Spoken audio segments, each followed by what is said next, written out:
the third call. Okay, so Violet, we have 2 calls for submissions. If a company is not funded in the first call, it's not necessarily automatic that they would be funded in the next call.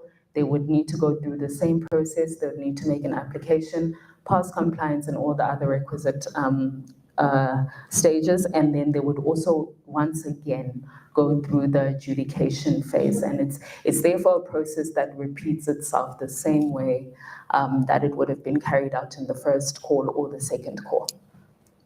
And yeah, I believe that brings me to the end. No, it doesn't. Apologize, Madam, and I work at a local radio station, and I do a program, show that's called the Business and the Finance Show. And I see compliance is a huge issue. DIC, CIPC, I think last year was talking about the registration of about over 500,000 companies. So it's not only in this sector, I've also seen the same problem with the tourism spaces, where a lot of companies are not compliant. So I wanted to ask you, Jorge, as the GFC, have you thought about possibly collaborations with SARS or CIPC, like maybe at ground level? Or also maybe, do you have programs at community level that could assist? Because creatives are brilliant in terms of ideas, but the business side of it, you're never can home. So I don't know if you have programs that assist. Instead of grateful that you've come for campaign awareness, but what programs do you have at community level that you could bring your Australia and writing more and get creatives together with SARS and Promo to speak about really a rolling company and cheeky way and to assist in them being compliant, because this is more about 70% not making it already.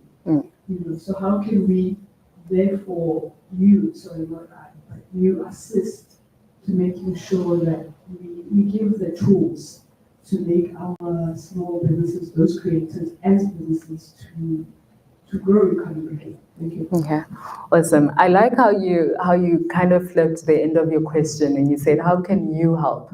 Because I'm going to flip it back to you and say, no, how can you help the GFC? Because remember, the GFC is a grant funder, and we therefore support projects at community level. It is not the GFC that goes out into community level to sort of host programs. It is the community that comes see and says, hey, I have this project or this program. Can you give me the funding to carry it out? So it becomes that you identify the issue and on with that. But it is for you to draft a program and bring it to the GFC. Give me funding awareness campaigns like this, because we realize the internal issues. But because you realize the industry issues, and it is our support that is provided to the industry, it is then the community themselves who come to the GFC and say, I want to host this program. And therefore, I'd like to encourage you to apply to the GFC. All you have to do is, I think if you would have had all your compliance documents in order, therefore this is the issue, this is how many people it's affecting, and it really is about impact. And I think it's a great initiative because it aligns to what the GFC wants to do. The GFC wants to empower the community on compliance. It's the same thing you want to do. So you are therefore well aligned with the GFC's objectives, and you would therefore be considered at a higher rank that I spoke about us supporting 2 projects or 4 projects or something like that. So I think it's my encouragement to you that you do have an idea, you've identified the problem. GFC can't assist at the level that you would want in terms of us going out and addressing the issue, but we can assist in giving the grant funding to someone who does want to address the issue. Awesome, thank you so much. If you guys do have any questions, please do email us and I will respond. But thank you so much for engaging with me.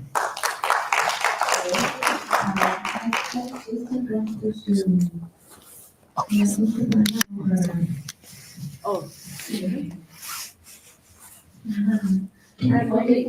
just worried, our next speaker has another engagement after this, so can this be the very last question? And can we keep it? Yes, because we're still gonna be here, even after this, we're gonna be here to take other questions and to assist you with other things. Not a problem, I won't be long.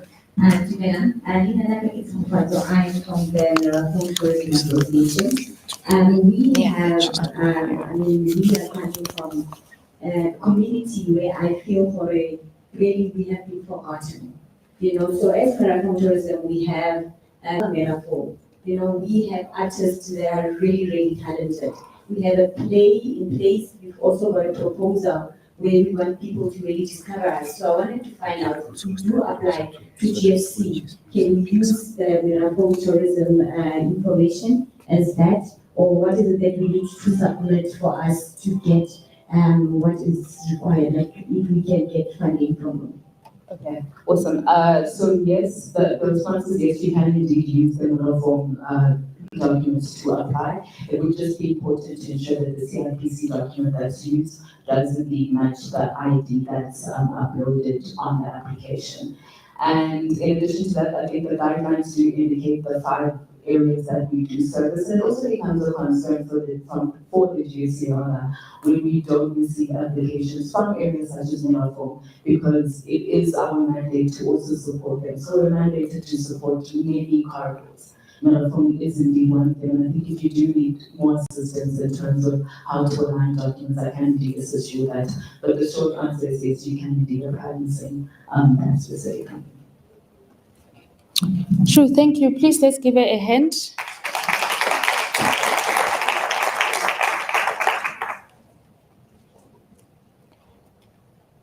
Okay, we're just sorting out the technicalities. There, yeah. Oh no.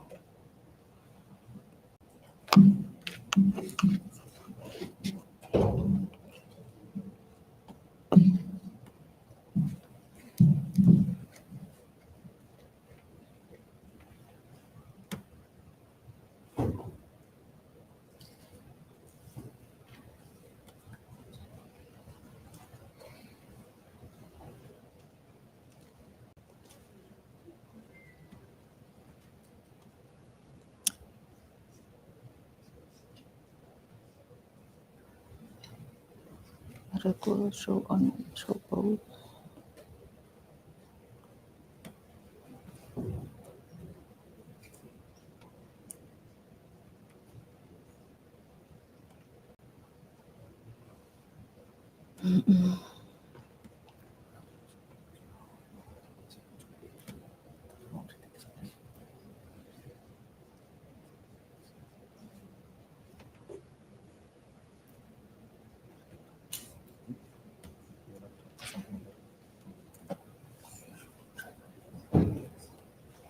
Okay, we're just trying to sort out the tech.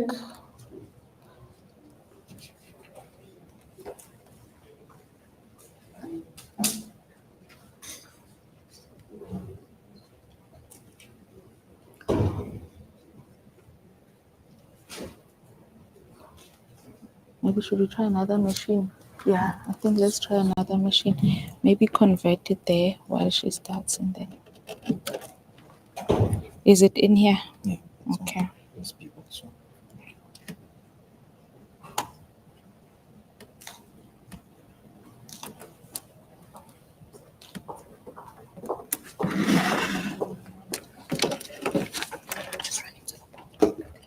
Oh, we're calling you now. We're calling you up. And I'm worried because I hear you have another engagement after this. Okay. No, it's already sorted. Let's see. Yeah, there it is.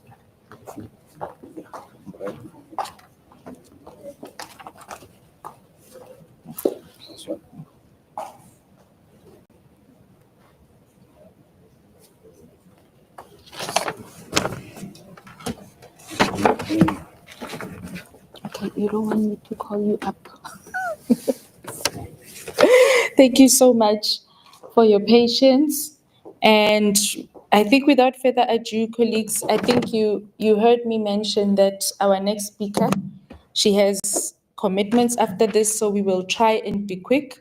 And I saw there was a question on our feed asking what is the IPO? It's the Independent Producers Organization. And fortunately, they are about to take on stage. So at this point, I'd like to call Ms. Ayanda CBC. Please give her a warm hand.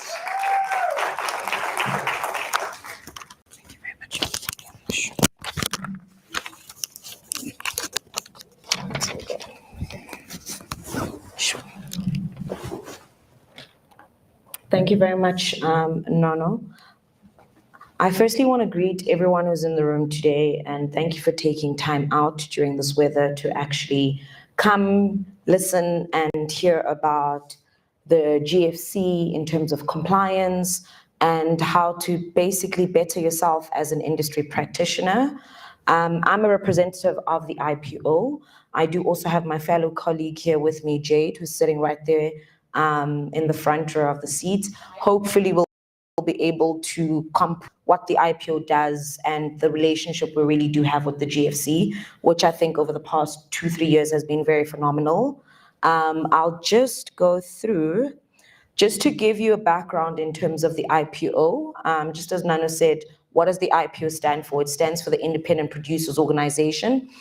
In simple terms, what we do is we are the voice and we are the representatives of industry practitioners, both whether it's individual producers, servicing producers, affiliate members, but anybody in the producing space. And of course, within the industry, there's a value chain, right? From the caterer, from the actor, from the distributor, from the crew, from the photographer, etc. And basically the producer is the one that creates the work and creates the final product and makes sure that the financial aspects are there. What we then do is liaise and lobby on behalf of our members. We have just under 200 producer members, which are made up of company, individual members, student members, and essentially what we do is become the voice, whether it's to government, whether it's to private investors, whether it's to the broadcasters, whether it's to the streamers. We basically take the fight that you might have or any of your concerns that you may have within how the industry is regulated. Essentially, our mission is to have a very collaborative partnership with different broadcasters, whether it's Parliament, whether it's the DTIC. I think somebody mentioned over here to say they mentioned including the DTIC in their funding. I think somebody also mentioned the NFVF. We also have a very good relationship with the GFC, which I'll get into detail in terms of some of the work we've done. But essentially, with all the various film commissions, whether it's the IDC, we basically are the voice that goes to your GFC if you've got an issue with your reporting, if you've got an issue with some of the application processes, or even that, what we do is try and create a very collaborative industry with both private, broadcasters, streamers, etc. And I think the CEO of the GFC mentioned in the beginning of a statement to say that the idea of these workshops is to try and create filmmakers as yourself, as well as industry practitioners, to recognize themselves as business owners. And what we do is basically form that community of producers to be able to run lucrative as well as financially viable establishments. And in order to run those, the governments and the entities and the value chain needs to be functional. So we ensure that the value chain is functional. I'll go into some of our role as an industry association. We are made up of an executive committee of 12 industry members who serve on our board.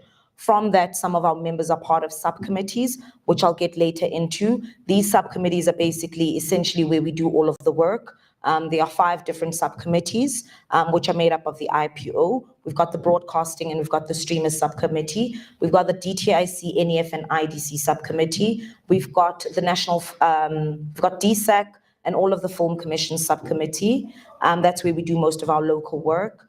And we've also got our transformation subcommittee, which essentially we work within the draft BE scorecard that's being proposed for our sector, as well as creating transformation within our industry. I won't go into some of the roles that we have in the industry, because I believe I did mention that in terms of what we do is promote, protect the interest of producers. What we try and do is also create policies in order for industry practitioners to be able to have a viable industry. And more than anything is we do try and take care of the industry in terms of a policy as well as regulatory a body. I'll talk about some of the advocacy and collaborative work that we've done to give you an idea of essentially what we do. So we have partnered with some of our sister organizations, which is SAGA. SAGA stands for the South African Guild of Actors. PMA is also very similar, also representing the actors. And then we've got the IBFC, which is the Independent Black Filmmakers Collective, which is another industry body. And then we've also got SWIFT, which is Sisters Working in Film and Television. So we worked together and basically creating activism around gender-based violence, as well as some of the issues that crew may be facing internally, whether it's on set, whether it's within the industry. One of the biggest things we did also in February is we did have an industry protest, and I know it doesn't sound nice, but sometimes in South Africa, you have to burn a bit of tires and take to the streets for the government to hear you. Of course, we didn't burn tires, but essentially we did have a protest where the minister was able to recognize and hear some of the biggest concerns, because I believe some of you may not be fully established, but I think for a lot of you as independent filmmakers, the DTIC plays a very crucial role in terms of the film incentive that they've got over. And it also just attracting for South Africa to be a destination to attract foreign investors to come and film in South Africa and come and use our land and come and use our resources, as well as creating job creation within the South African landscape. One of the things we also did in terms of our advocacy work is in 2023, we partnered with the Canadian Media Association, which is very similar towards what the IPO does, but in Canada. And essentially, we created an MOU, which then later was facilitated by the National Film and Video Foundation, which resulted in a treaty. And I think the treaty was signed last year at Fame Week, or no, actually this year, if I'm correct. This year, either this year or last year, I can't remember the dates correctly, at Fame Week South Africa, which basically is officially a treaty between South Africa and Canada. For those of you who may not know the essentials or the benefits of treaties, treaties help us operate, and if you want to do any co-productions with any other producers or any other filmmaker that is not in South Africa, it facilitates that, and that's how we basically provide and grow if we're talking about foreign direct investment. And I think Tapang actually mentioned it in the beginning to say that what we try and recognize as this industry is to recognize its value, and for us to go to government and for us to also be recognized to say, as much as they recognize the engineers in terms of an industry practice, we also contribute so much in terms of the South African GDP. Just out of knowledge, this is the one industry that actually employs, I think, the biggest youth between 18 and 35. This is the one industry where you don't have to come from film school, but you can actually develop your skills in the industry, elevate yourself and upskill yourself. It's one of the industries where we really do employ a number of youth in South Africa, also taking into consideration the decline of the current unemployment status. But this is an industry where you can go into it fresh out of matric, and you can learn the skills from being a gaffer to being the head of a department or a DOP. And I'm pretty sure many of you know this. I think there was a gentleman earlier who was mentioning to say that they run a film festival, and essentially for that film festival, those are platforms where you need community, where you're able to create skills and development within the industry as well as your community. So one of the other things where we worked with one of our sister organizations, which is the SOS Coalition, we also worked very closely in terms of the SABC bill. Many of you may know that the SABC used to be a platform for a lot of emerging producers. It used to be the groundbreaking point for many producers to produce their first shows while coming into the industry. And there are a bit of challenges there, but I believe that the IPO has been having very constructive dialogues and conversations with the SABC in terms of how do we assist the SABC into coming back into creating a public broadcaster for us. Many of you may know that Now we've gone into the multi-choice Canal Plus, we've gone into the Netflix, but we grew up watching SABC, and SABC still had the numbers. And SABC was a platform for people like you sitting here to take their films and showcase it as an emerging producers, as an emerging filmmaker. And that was basically your kickstart into the industry. Okay, I think I've spoken about that. I've also taken you through a couple of the subcommittees which we do have, just as the IPO. It does sound like we're more of a union, but instead we're not. Well, I think we're less of a union, but we're more of a community of trying to bring together different producers within the industry. Some of our members are not fully producers, but what we also do have is we've got affiliate members, which are, for example, insurance companies that provide insurance facilities in the industry for your crews. We've also got your Wesgros, we've got your GFCs, we've got various stakeholders which you've got relations with in terms of policy, lobbying, and just creating sustainability within the industry. I'll touch on the previous programs and trainings which we've done within the IPO.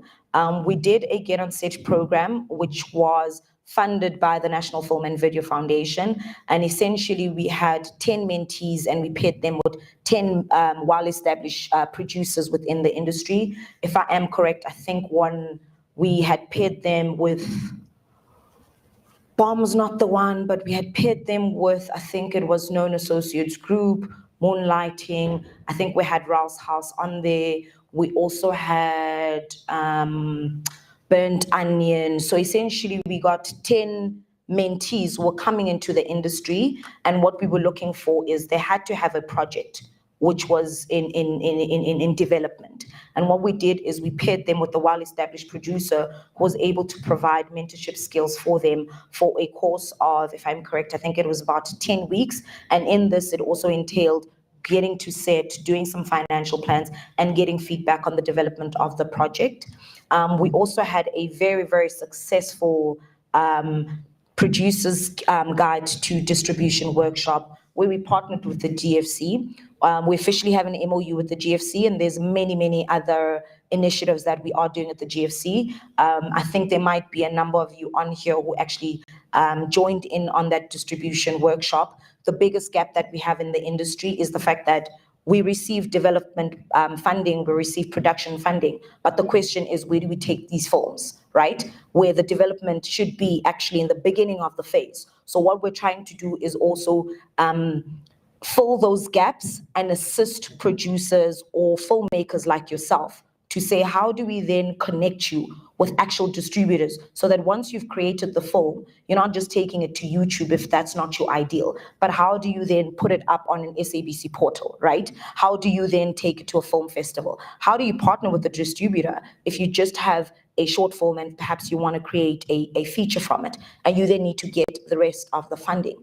Essentially, that's a huge gap that we're missing in the industry. And I think many of you can attest to that, to say you have the film, right? But you've gotten the funding, but what happens after that? That is the gap that we need to address in the industry, right?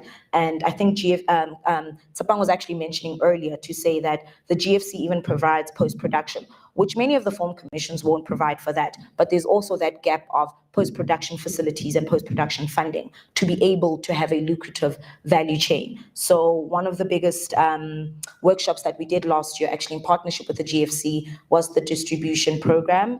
In all honesty, I think we had over 100 participants joining across Africa.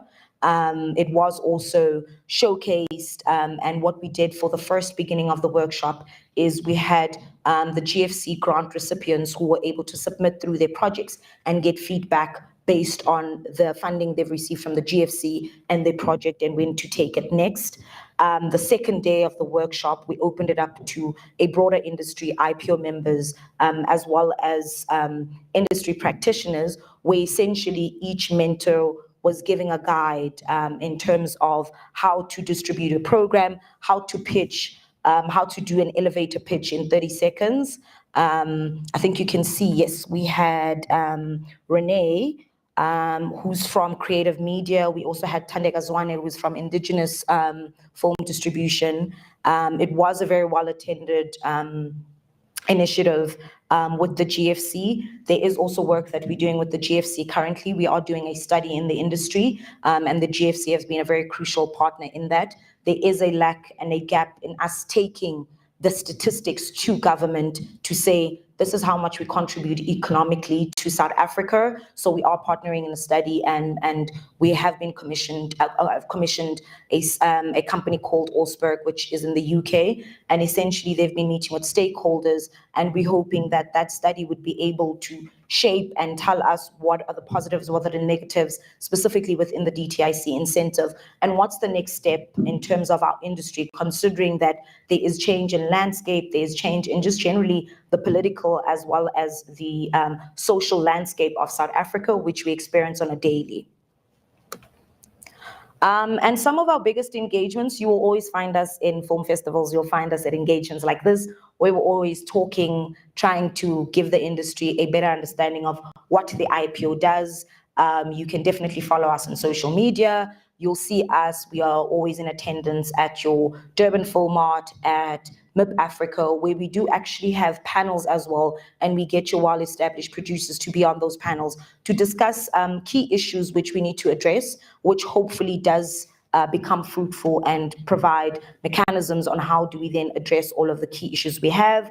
And essentially that's what the IPO really is, to always be the voice behind you sitting here today, to always see how do we work in collaborative ways with different film commissions. And I think the biggest issue that we also try and address is there's so much of a shift that's happening in South Africa, right? And how do we make sure that our industry remains sustainable and you remain having something that is more of a business, and you are able to access the funding, and you are then able to then create a pathway for those who are then coming back or coming into the industry. I think that's about it, and I hope I've summarized everything in detail. I'm happy to take any questions.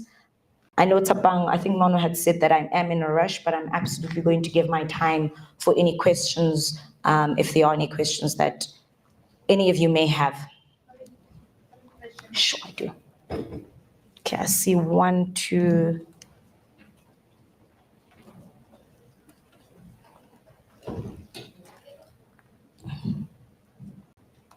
Good morning, everybody. Thank you for the presentation, and just a quick question, right? Yes. Independent productions generally come with the added responsibility of owning your IP and registration thereof. Does the IPO assist with the chain of title and copyright registration? If not, can you suggest how we can go about it? Thank you.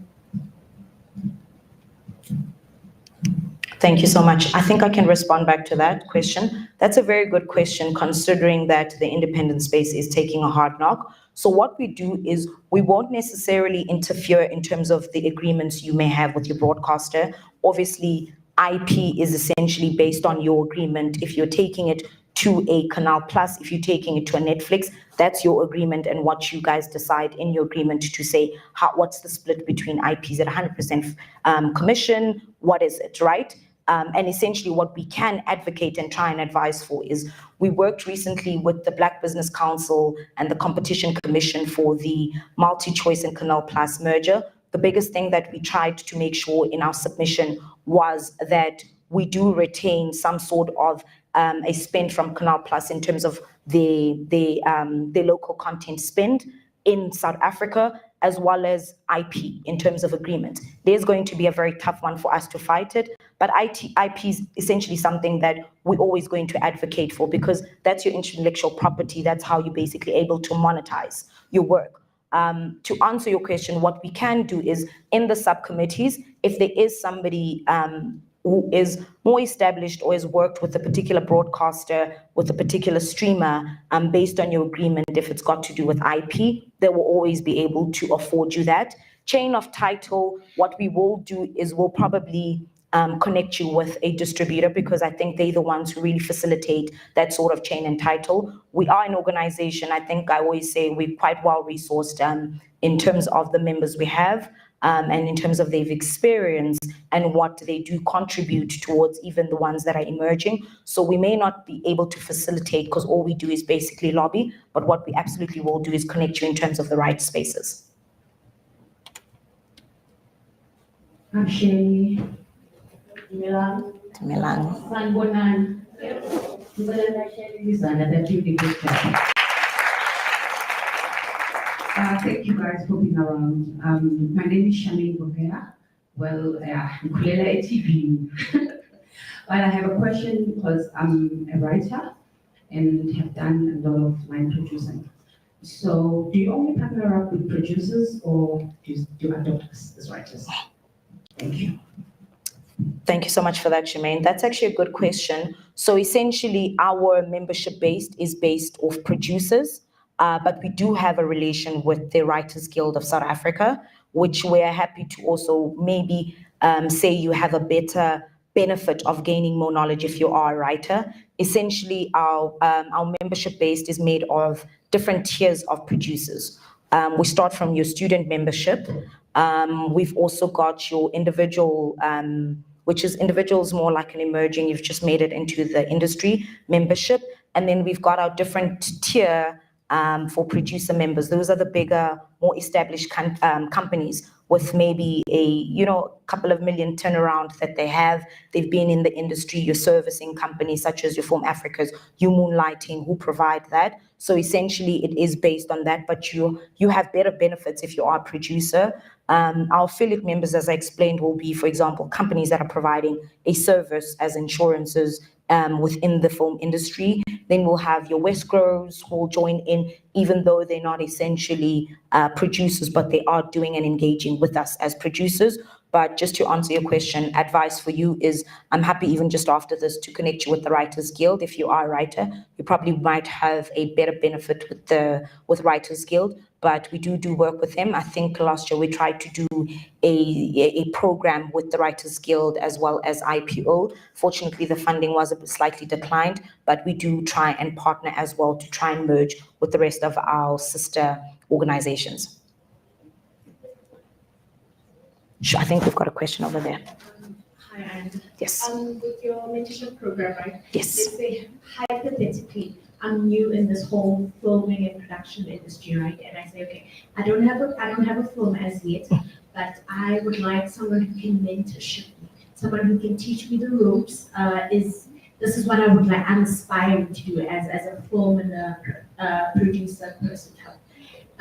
Do you guys have requirements, or is it to those that already have a film and say, I just need mentoring in how to bring my film about, or can I just come and say, look, this is who I am and this is what I aspire to become? Do you mentor people like that? Thank you so much for that question. So I think the GFC mentioned in the beginning to say that they have a different call out and they close on particular dates. We really depend on film commissions like the GFC and the NEVF to fund us for the mentorship programs. So when we do get the funding, it's based on whatever the program is. So there is one which potentially, if you check out our website, maybe early next year, you will see if there is an outcome, but it's really based on a particular mentorship. So it's not always the same, where we've got the same mentorship running every year. We try and diversify them. So we'll get if it's a get on set one where we're paying you with a mentor, if the requirements for that one is you have to have a film initially, just so that it's easier for you to also get the advice as well as comments and getting the mentorship. I truly believe if you really want to be mentored, the first step is apply. I think Tabang took you guys through how do you apply for a film, what are the requirements, apply to get the funding. That's how you're able to learn, because you actively have to do the work. This is an industry which requires you to practically do it, and that's how you're able to enhance your skills. It's not one way, if you don't have something, it would be very hard for me to give you mentorship about let's say a finance plan, right? I need to give you mentorship and advice back on a finance plan based on your project. It's easier that way, and it's easier for you to also then adapt and be able to enhance, get the skills and use that knowledge in practicality. So my advice is, yes, absolutely, you'll always find individuals who are happy to mentor you, but the goal is use the resources that you're given. Apply using the GFC funding. And the biggest mistake that we make, I always say, this is the industry of lastminute.com. We do everything at a last minute. Prepare yourself. If you see the call, you have a month to apply for it, get your documents, apply fully, call in, email. Somebody said that the turnaround time at the GFC is really efficient. I can attest to that. You know, that's where you're able to say, I'm struggling here. How do I go about? But apply for the PSPs at the NFVF. If you are from KZN, apply for the KZN Film and Tourism funding, but apply. That's the only way you're really going to enhance yourself. And in the process of that, it's easier to align yourself with a mentor if you get there and say, this is the project, I'm struggling at X, Y, and Z. I don't know if there are any questions.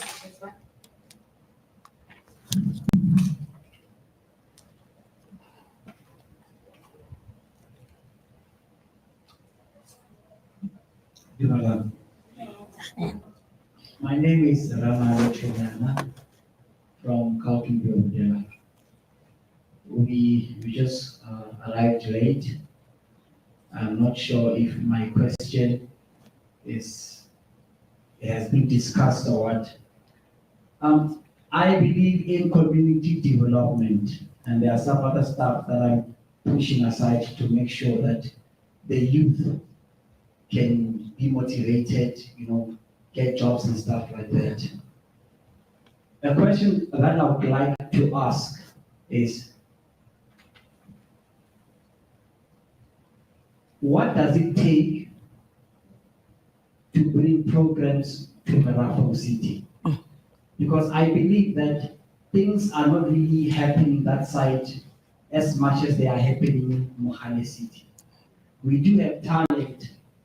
We do have people who are willing to actually get out there and do stuff.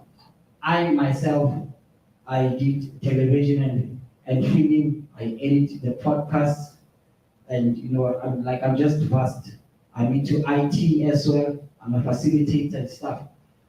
But I need people like you, a direction to say, this is a program, can I be able to run it in Marafong City? Or what then do I need to do to make sure that I get the relevant resources for the youth that site? And that goes to the rest of Gauteng.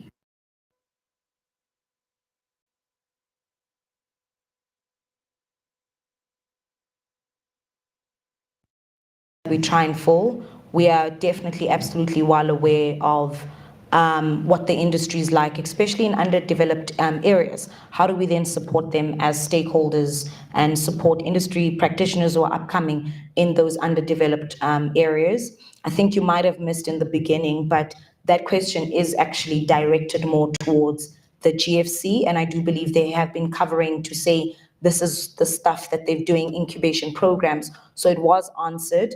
And I'll talk just in terms of the IPO, some of the work that we try and do in underdeveloped areas, right? It would not be because our goal is not, we're not a stakeholder that does the actual work. But what we'll do is we try and create relations, whether it's through MOUs, whether it's through funding that we're receiving from our stakeholders to be able to support those underdeveloped areas. The biggest thing, and with the GFC, like we have our MOU, which was set last year. The biggest thing that we're trying to do is have an MOU with ECD, because without that MOU and without filmmakers from the Eastern Cape or Mohale being members of the IPO, we're unfortunately not able to know what the challenges are.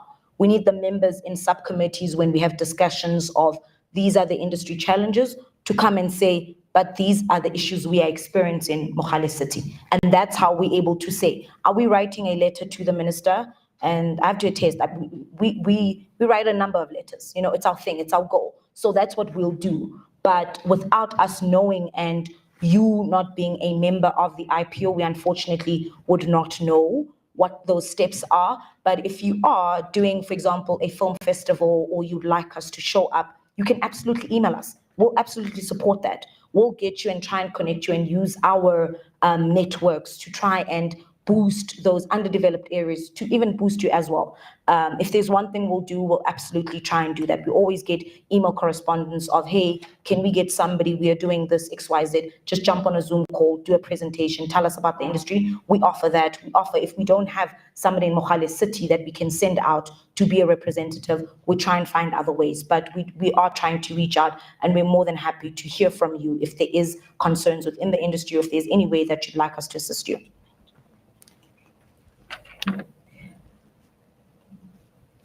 Is it IPO related? Can you not wait for other speakers? Is it strictly IPO related? It is, yes. Okay. Can you hear me? Yes, I can. Yes. And I wanted to ask about the issue of collaboration and mentorship when coming to journalism. Can you guys collaborate in terms of documentation, production, or story development, or mentorship? Because I am a journalist, but I'm also interested in the department of filmmaking and other creators. So the question is concerning the journalism issue. Thank you so much for that. I think if you do have some time, look at a stakeholder called SOS Coalition. I think I mentioned them in my presentation. They're more for public broadcasting, and we work with them as a very close stakeholder. They take care, and they more in line with journalism. Unfortunately, with us, it's more in terms of film, television, and that kind of formatting within the film industry. But you can absolutely look at SOS Coalition. You'll be able to find more information. Or even if you go onto our website, you'll see SOS Coalition, because they align more with public broadcasting as well as journalism. Wow, I think she did the most, and she deserves a big hand. Thank you so much.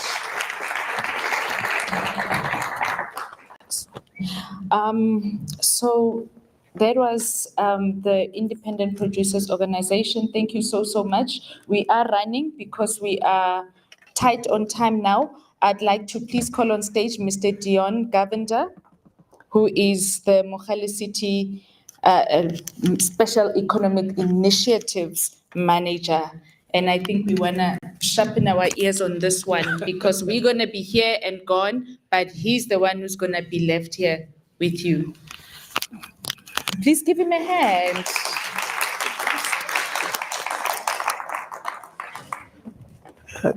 Thank you very much, Program Director. It's safe to say good afternoon.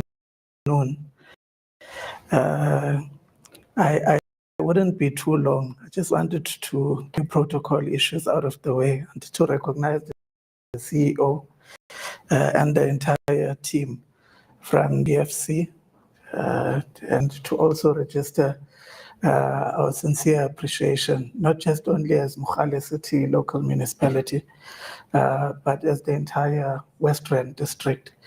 As you would appreciate, we are made up of a family of 3 sister municipalities, Merafong City, Rand West City, as well as Mogale City. We're truly humbled. I think when the opportunity was extended, I'm amongst those who dropped everything down, and I said, we will embrace this particular roadshow in its focus being an awareness session and compliance thereof in terms of funding. I also want to recognize my colleague Usis Dudu from NYDA for always being present and available. Sister, thank you very much. Also to Livelihood Horizon, we were debating earlier on, when you are seated, you need to ask whether should the elder go first and should the younger one follow thereafter. So he allowed me to come in first. But more importantly, to the creators in this room, I'm very mindful that we are on borrowed time, and with the mix of creatives that we have present, it would be equivalent to dynamite, the amount of talent that resides within you. I'm not going to take much of your time. I just want to give a perspective. This is one sector that I've lent a great deal of liking to. I think I've been privileged colleagues in terms of being exposed to the plight that you're experiencing. I'll speak of some of the things that would almost appear insignificant, that we as officials tend to frustrate you as amongst the important players in growing or driving our economy. And when we do respond and assist you with those aspects, how much it actually propels you going forward. You would pardon me, I'm going to start with a very depressing picture. And this is to contextualize where we are within the broader ambit of Gauteng. Safe to say we are the West Rand district. We are a gateway to the Northwest. We are neighbors to Joburg Metro as well as Tshwane. So arguably, we are quite strategically positioned, and suffice to say that there are several comparative and competitive advantages that make us unique and quite an influential player within the broader scheme of Gauteng as a province. Colleagues coming from the other municipalities, you'll pardon me, maybe what we should have agreed with my fellow colleagues in the 3 municipalities, including the district, we should have just consolidated one presentation so that we are able to give a district perspective. But to the creators within Mogale City, you actually exist within some of these constraints. Amongst those is we are a population within Mogale City that just falls short of 500,000, sitting at 434,000 in terms of the stats that were generated from Statistics South Africa. We enjoy quite a wide landscape. So 1,342 square kilometers. Significant proportion of that is your hinterland, and that's your cradle of humankind and other rural components within Mogale City.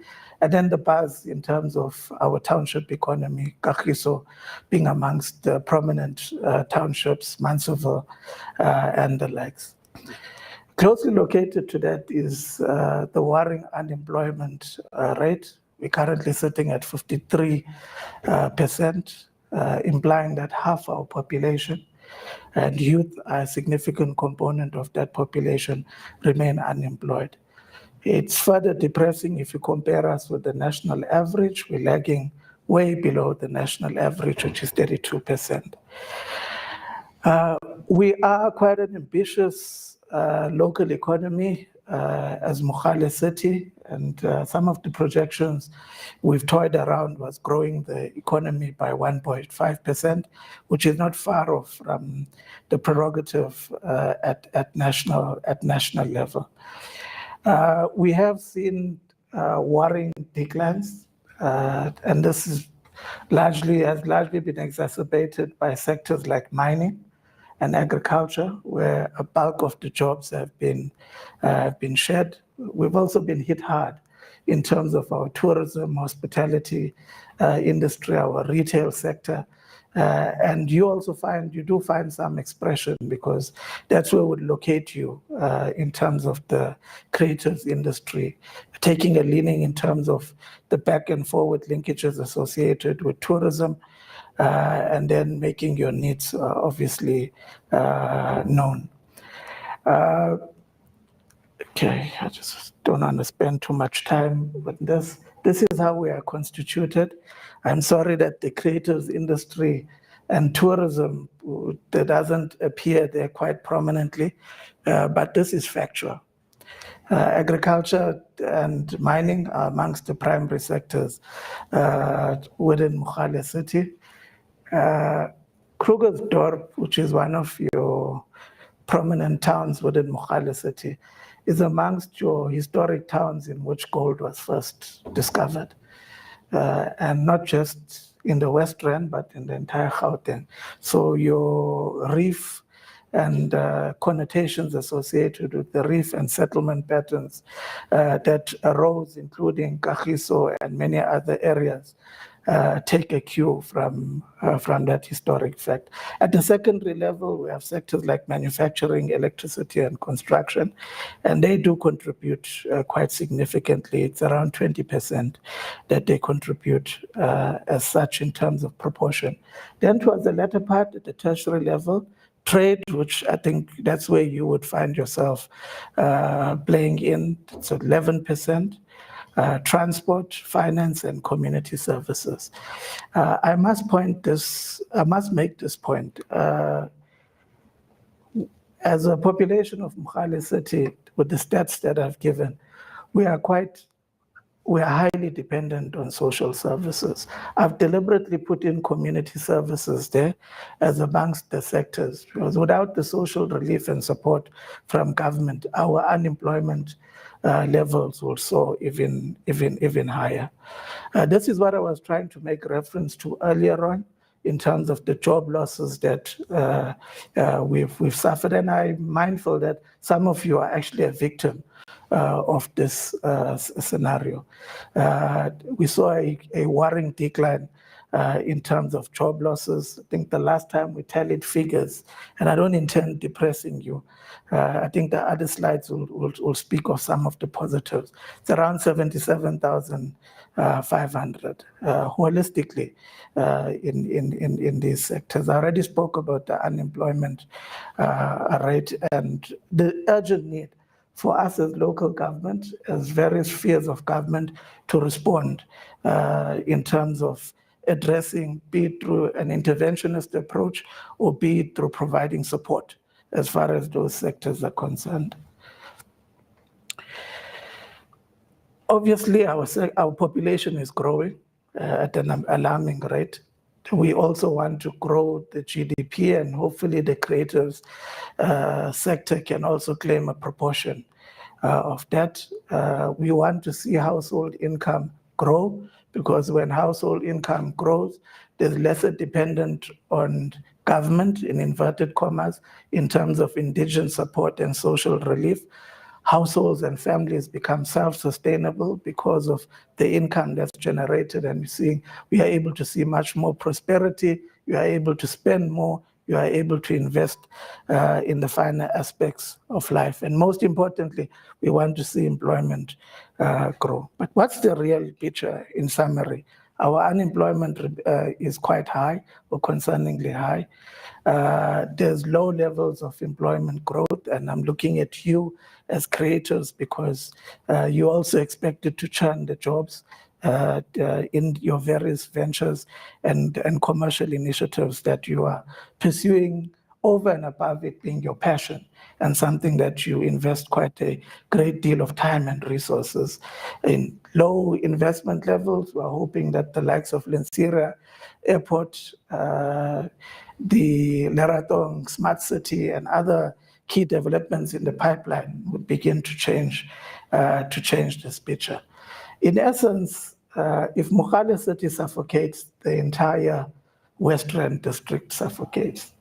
A significant proportion of Gauteng also suffocates. So we are married to this situation, and so too should our commitment be equally important. Now, we are expected to reverse the tide in terms of all of those constraints that I've spoken about. It's not easy. We need to focus on sectors that yield the necessary jobs so that we are able to counteract those statistics that I shared with you earlier on. We need to support sectors and industries where sectors that can be sustainable going forward. I would like to believe, and I'm convinced, that the creative sector, your filmmaking industry in particular, amongst those. We want to see you being profitable businesses, not just getting by or meeting your overheads, but you being able to reinvest in the sector and also support other players in the sector, appreciating obviously that you form part of an important value chain. Okay, these are some of the functional areas that we, as a municipality, we've adopted in terms of focus and supporting SMMEs in the main. And this would differ from municipality to municipality. One, there's an acknowledgement of the informal sector. Some of you do play in that space, especially if you don't have any corporate identity or any form of business identity as yet. The informal sector is very, very important.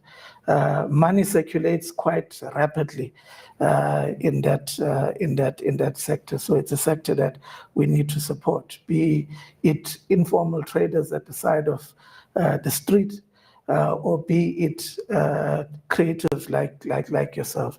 Economic empowerment and sector support, very, very important. And here we are unapologetic. First and foremost, or high up in terms of priority, is youth. I think NYDA would also echo some sentiments around that, and women. And again, we are not being apologetic. We need to be very deliberate in terms of the support and targeting our support to those sectors. Township economy, very, very important. Industrial hubs, very, very important. There is a strong move through the Township Economic Development Act for us to grow our local economies, for us to bring opportunities or unlock opportunities within townships. And one of the ways of doing so are actually industrial hubs. There are various hubs that we've invested in. I'm hoping that the notion and the concept, the team from GFC around incubation, around some form of support mechanism for colleagues in the film industry could also feature in terms of future prospects as one of those hubs that we can focus on. This is beyond automotive and the other hubs that we are currently focusing on. There is a component that we shy away from. And I'm saying this deliberately and being mindful that some of the creatives do come from this complement. It's your rural component. I get very, very worried when young creatives, especially in urban areas, in the townships, in the main, complain about being constrained. I say I get worried because I tend to then imagine how much more dire it would be for creators in your rural areas where opportunities are not forthcoming. Something that we need to be considerate of. I want to challenge you as creators to say part of our plowing back and part of our outreach, GFC and other stakeholders should also be focusing and capitalizing on creatives in the rural areas. SMME and cooperative support. SMME is quite important, very important for that matter. And there's a wide range of services that we offer, from being an extension to CIPC. Earlier on, there were questions asked about CSD, about changing, your company registration documentation and so forth. I deliberately sent a WhatsApp message to the colleague that was here earlier on. She's part of the team, Buleng, to say once she's done with the meeting she's attending at Krugersdorp, she should return here. We do provide those services on site at almost no cost to you as SMMEs. The mining sector still remains important. I've deliberately included this sector despite the decline. There are social labor plans. The question we should be asking is, given the magnets that exist within Mogale City or in the West Rand district as a whole, your harmony goals, they are within the West Rand district. Your Pan-African resources, they are within Mogale City. Your Sibanye gold, Sibanye water, they are within this district. Well, how much are they plowing that? From a bursary, a human resource development point of view, in terms of the sponsorships that you require from time to time, are they responsive to your needs? They do exist. It's a significant industry. They absorb quite a huge contingent in terms of labor, but you as the creative industry, are you influencing the spend in terms of CSI and the likes. Expanded public works program, very, very important as well. But we don't exist in isolation. These are key partners that we depend on, naturally depend on, from government to government. And common understanding is that if we collaborate, we can do more. I've been yearning for quite a while, and I think today is the last time that I'm going to raise this. We want to enter, no questions asked, into an MOU with Gauteng Film Commission. Part of your interventions and support, I think, would all go well with us in terms of a municipality.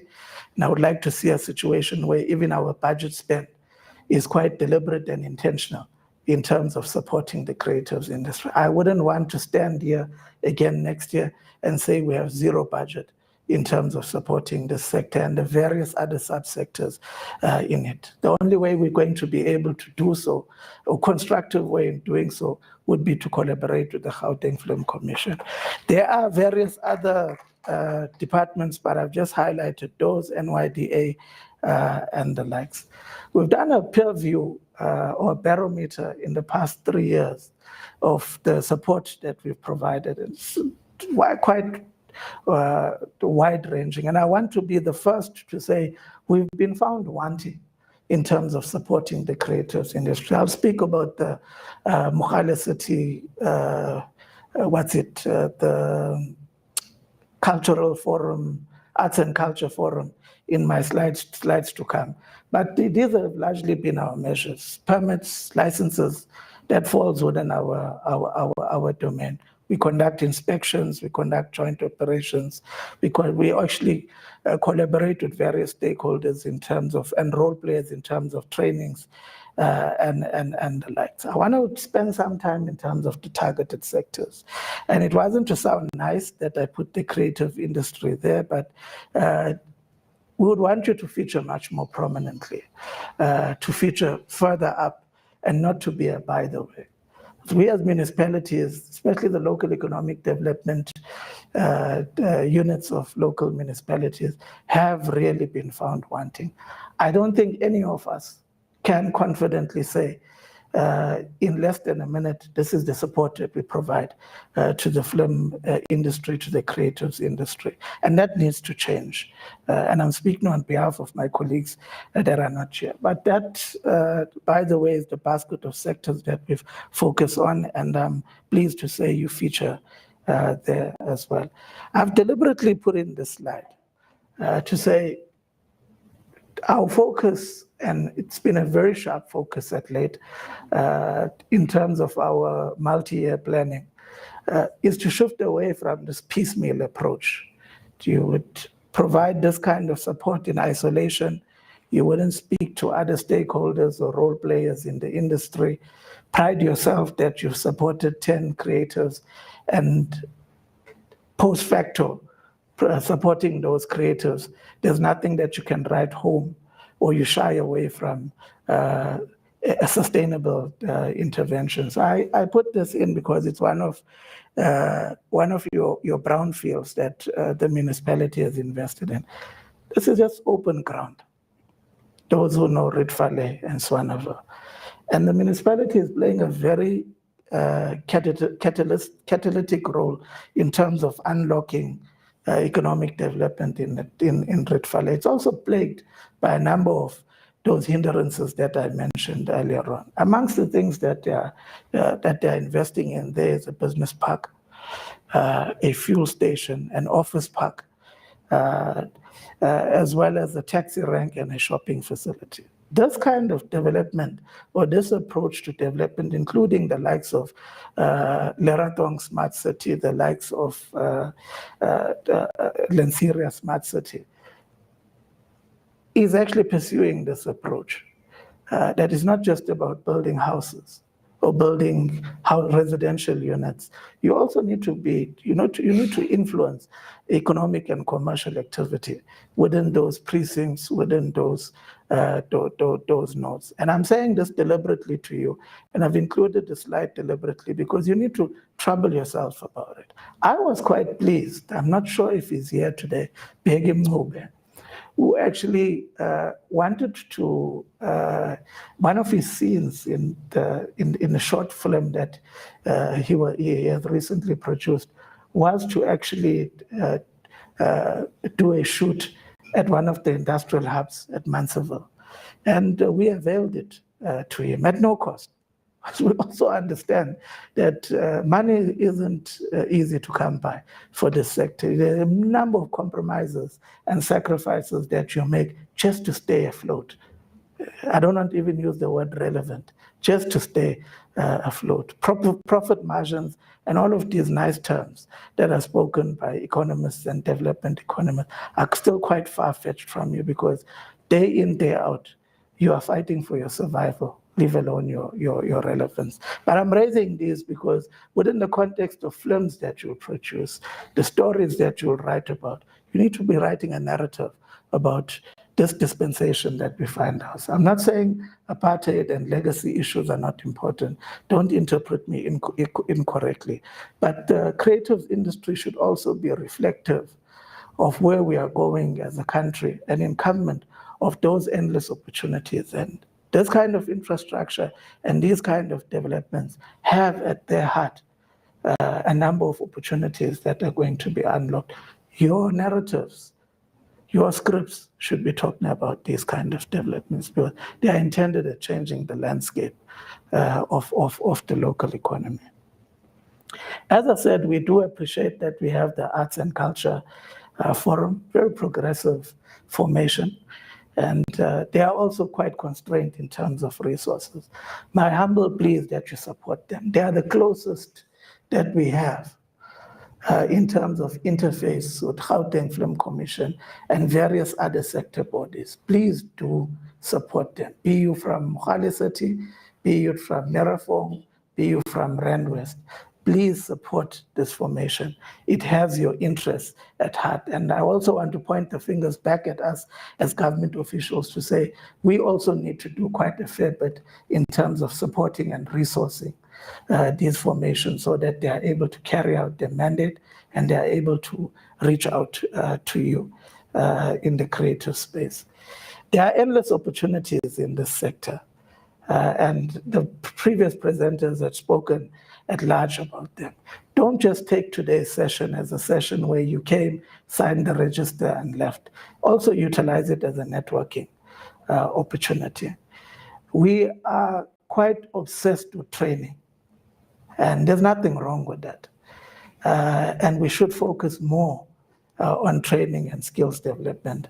One of the things I've done, and I'm not asking for praises, I drove past one of the campuses, Tivet campus, Westcorp, and I found a lot of furniture lying outside. So we run learnerships in the municipality, and one of the biggest learnerships we're running right now is for 251 youth in about 5 different disciplines in the construction sector. If I was an official that didn't give a damn, I would have just driven past and not bothered myself about that heaped asset of desks and chairs. I've written to them, and I'm pleased to say they responded to say they are giving us 250 tables and chairs. That augurs very well with us. We have halls as municipalities. We have training venues, perhaps in the abundance, in inverted commas, but we don't have the necessary furniture in those halls to provide a learning environment for you to come and conduct trainings and the likes. So it is things like that where as officials we need to think out of the box. This sector is pregnant with talent. And I say pregnant in inverted commas, pregnant with talent. All that's required is for you to be supported. And if you're supported in an appropriate manner, be it funding and otherwise, I don't doubt that you would be able to unlock a number of opportunities. You are very constrained, and I can see it through your facial expression. A bulk of you are very depressed. You spend quite a number of hours here. You convert that into cash. Maybe you could have made some small buck or income here, there, or the other. But from the likes of editing to storytelling and filmmakers, Onelo and all of these other key players, they need to be supported. And I just want to use an example. Earlier on, I said there are things that we would cite as insignificant as government officials that are very significant to you. When I arrived here 3 years ago at this municipality, at Mogale City local municipality, some of the filmmakers just came to ask us for a support letter. How much does a support letter cost? All it needs is just an hour of my time. Compile the support letter, sign it off, and issue it. Yet we as officials tend to frustrate you when it comes to that. A bulk of you as filmmakers and creators want to actually pursue projects locally. You don't want to leave to Durban. You don't want to leave to Joburg Metro. You don't want to leave to, I'm not saying there's anything wrong with that. But how do we preserve and retain you here with your talent and don't lose that talent? Some of you have been asking for mere things like venues. All I require is the Centenary Hall or Civic Center of the municipality. And you're even very specific for 3 or 4 hours. But we as officials tend to be impossible and give you a runaround. We'll revert back to you. We are still attending to that matter. It's with someone else. We'll try and figure out, we'll respond. These are small things, and I'm not saying this just to waste time. These are small things that I've realized in that appreciation that I was talking about in my preamble. We may not have funds readily available, not for a very long time. I want to be quick to say. I want to start allocating funding in terms of supporting the sector. I was embarrassed. Nelo had to go to Gauteng, to KZN, to collect, for an award ceremony. As a municipality, we found one thing, we couldn't even cover his flight tickets. When we tried to book the venue, there were hoo-has about that venue being availed to him. If it wasn't for my stubbornness and being adamant, perhaps he would have not had that fundraising event. But what am I trying to say in essence? You are not asking for much. You're asking for if I compare you to the other sectors and the endless lists of demands, and some of them are even forceful. If you think of amateur entrepreneurs and all of these other SMMEs who are demanding for opportunities, you've been very subtle. And you've also been very patient and tolerant. But I must be also quick to say, I think you are running out of that patience and tolerance now. I've interacted with some of you, you've had enough. I've interacted with some of you I had quarreled to in terms of leaving this municipality and going elsewhere. So I'm very sober and cognizant of those realities. But in conclusion, this is a very important sector. Should be a mainstay sector, should be supported. We should not be found waffling in terms of how we support this sector. Part of why I'm pursuing the MOU quite aggressively, so that I can streamline Mogale City in terms of my budget spend, resources, and expertise and otherwise, as a means of lending support to the sector in a very, very meaningful manner. Fortunately for me, I also sit in the mayoral committee that makes a determination in terms of corporate social investment. And this is maybe unknown to you. Every service provider that does business with the municipality, 2% of your invoice value comes to the municipality. And we take that 2% on your first invoice. It goes into a mayoral fund. That mayoral fund then actually makes that committee that presides over that mayoral fund, makes a determination of where we should be supporting. So your letters should still be forthcoming. I'm encouraging you. I have a seat at that table now. Part of what I also want to see going forward, yes, scarce skills are important. There are scarce skills even here. in the creative industry. Perhaps you've not been speaking loud enough, or you've been overlooked for a number of years. Engineering and all of those are important, but there are scarce skills that are inherent within the sector that Tina, as darkies, we've been shying away from. I need you to be more vocal about that. Why am I saying that? That very same committee also makes a determination in terms of bursary spend. And I'm embarrassed to say, for the past 5, 6, 10 years, I'm still yet to find one filmmaker or a young person in the creatives industry that we've supported. You don't feature in those sectors. I'm not saying go and challenge our political principles, our leaders as such. I'm pointing that finger back at me to say, we need to pay more attention to the creative industry so that you become more, allow you that platform here and elsewhere to be more vocal with the kind of support that you require. Equipment. I know a lot of the local creators, man. They borrow each other. Unelo, I don't know what Banga uses camera. How many creators utilize it? They've adopted that approach. And for us to grow, we also need to be accommodative going forward. But I would want to see support, again, through the various funding instruments. In an ideal state, I would want to match Gauteng Film Commission rand for rand. We are ring-fencing this amount of money for the West Rand district. We as municipalities within the West Rand should be saying, in my kitty, in my budget, I have so much reserved to be able to complement that budget, so that we have a lesser rate of the ones that are unsuccessful. And with the limited resources that Gauteng Film Commission has, we are also able to provide funding support. That funding support is important. When people say funding, it's not a waste of time. That funding unlocks and enables you to achieve very critical aspects that have been holding you back for the longest of time.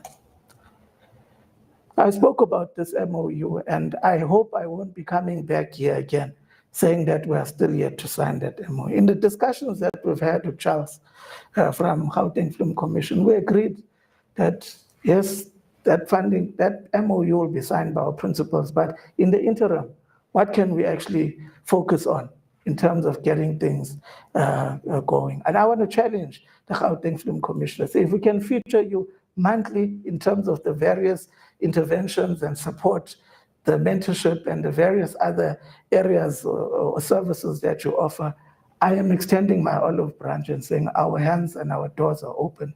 I will avail those venues to you. We will help you mobilize. I know this is not a true reflection, whether and otherwise. This venue should have been filled to capacity. In essence, that's the normal modus operandi that we follow, but I'm willing to be more attentive in terms of the needs of the sector. What is it that you want us to focus on in the short term? What it is that you are urging us to focus on the medium term? And these things that are far-fetched or probably quite costly or require quite hefty resources, what it is that we can focus on in terms of the long term. Don't leave that to us to make that conclusion. I want you to be very vocal and critical and try and measure us then by virtue of what you are raising, so that we become responsive. Even if we do have a dedicated program around the creative sector, let it be a responsive program or responsive interventions to what you're asking for. Don't allow us as government officials to conceptualize it. Otherwise, it just becomes a Mogale City local municipality thing. I want you as creators to take ownership of these things, so that even if our resources decline, you would be champions in terms of advocating and taking this forward. So again, in terms of the list of the catalytic projects, you may not feature, but this should not be forever. Some point in time, hopefully soon, you need to be vocal on what we should be focusing on. Times we use these general terms, infrastructure. I don't know what kind of infrastructure you require as the creative industry. You need to be vocal around that. Support. Don't want to waffle around support. You need to tell me, if we can get A, B, and C, D, E, F, and G will sort ourselves as creatives or as this industry in our own accord. But if you can focus on A and B and C, then most of us will move from where we are. We'll be able to move a notch higher. So I don't want to dwell on this because I know they're quite far-fetched from you. But I want to challenge you to say you need to actually be influencing this suite of projects that we prioritize through our IDPs and the likes, so that you feature quite prominent. Last but not least, I was humbled by the words that were said by the CEO to say they've paid particular attention to the trend. And the trend is as such that, if you recall fairly well, we within the West Rand District, you as creators within the West Rand District, are not auguring well compared to the other regions of Gauteng. We need to change that. Again, there was also the gender split, that a bulk of the applications are largely characterized by males. Females are lagging behind, and we need to change that. The colleague prior to me spoke about with pride. This is one of the industries, so the filmmaking industry is one of the industries where you don't have to even scratch the surface. It's so clearly evident that it's your biggest absorption sector in terms of youth. And these are things that we must promote going forward. As I said, this was just a perspective to intrigue your thinking, to, if you were in a comfort zone there, to actually encourage you to be more vocal, to direct us in terms of where we should be, focusing, and ultimately then change the picture. When Gauteng Film Commission comes back next year, they must say, we went to West Rand District, we had this session. In the calls that followed subsequently, the situation changed. I'm not saying it's going to happen overnight, but we would want to be a story in the narrative when they go to other regions of Gauteng and begin to talk about this winning formula, where if you reach out to the sector, be more attentive to their needs, be more responsive, meet them halfway in terms of where they are falling short, it can change the situation going forward. On that note, thank you very much. Question.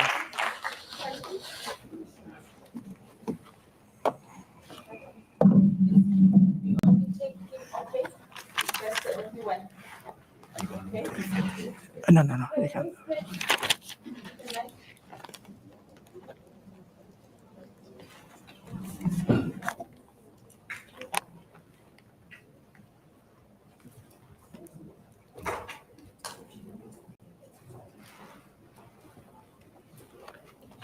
So much.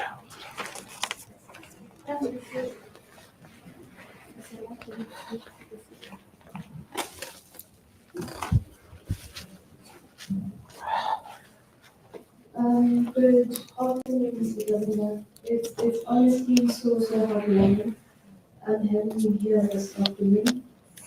It's been a very disheartening experience being a resident of Mohale City, being a producer for the past 10 years, and not having the municipality support as a member. So it's very interesting hearing you just hear some of the things that are happening, some of the things that are to our disposal, yet we are experiencing this.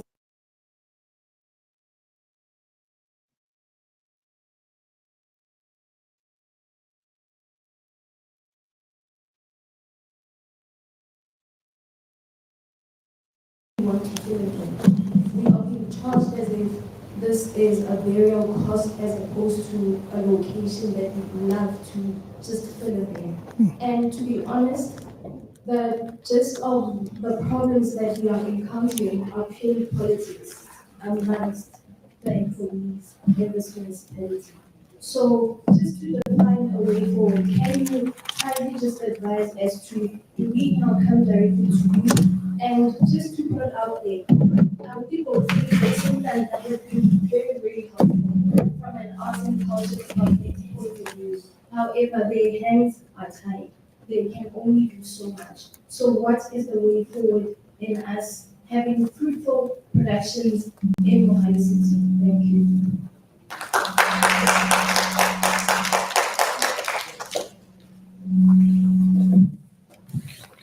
Mr. Chair, I'll get that. Yeah. Okay, is that the only question? Should I respond?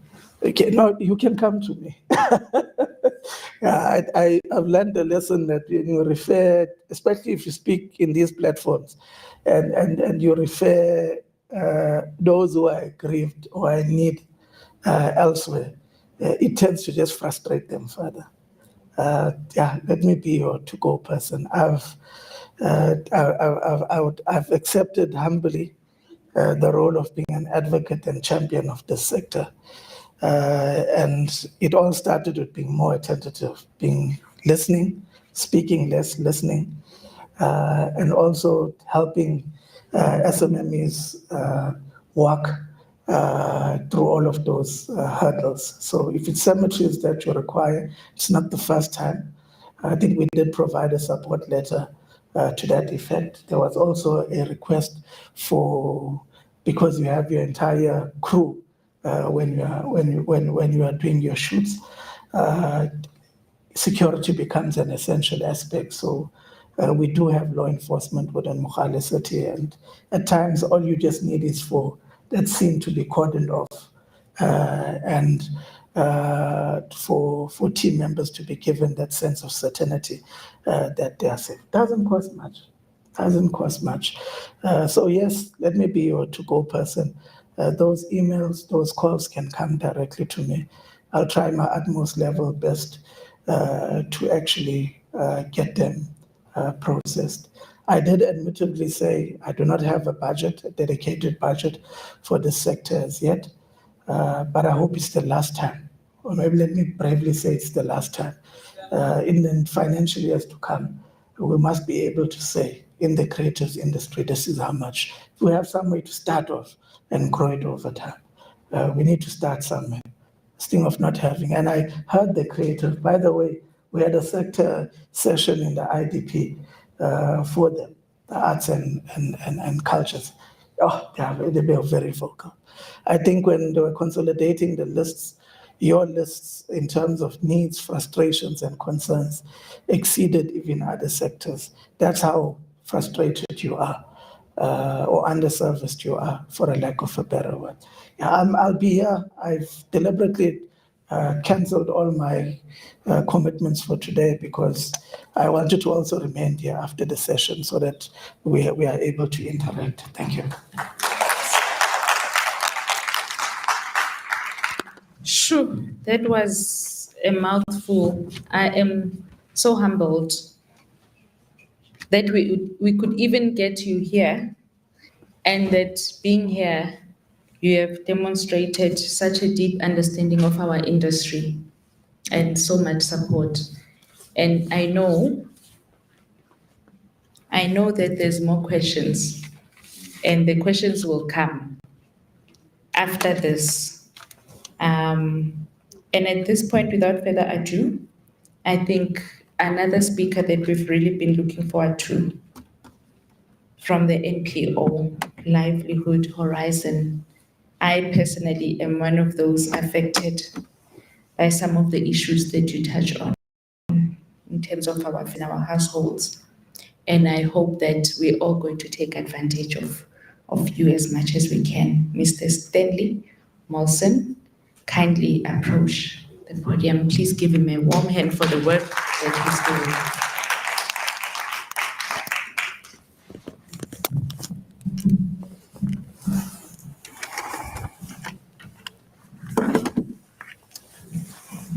Thank you very much, Program Director. And thank you to you all who are gathered here. You braved your time, you came here, you wanted to hear, and you heard all what the other speakers said. And I want to thank the invitation for Livelihood to come and be part of this gathering. Who are we? Livelihood Horizon is an NPO that deals with drug and substance abuse. our main focus presently being doing more groundwork on education and referral, and also doing more on peer counseling and also family counseling. As we might all know, our country is ravaged by substance and drug abuse. I seem to get hot when I speak. Because I'm also one of the people, or let me say, I'm a recovered addict.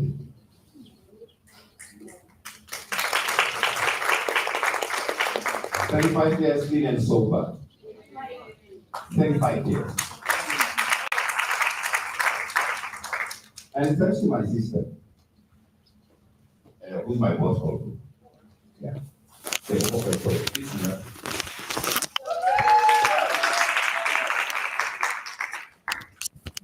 Oh, is it off? Sorry. Yeah. Through the support that I got from my family, I was able to kick out the habit of addiction. As Mr. Govender was busy presenting, you know, I saw a very bleak picture of how this addiction is going to be if the issue of unemployment, especially amongst youth, is not going to be addressed sooner or later. And most of the people go into addiction not because, you know, they like Batandi Zinto. It is such frustrations of an unemployment, the family disconnect, the divorces that we experience in our homes,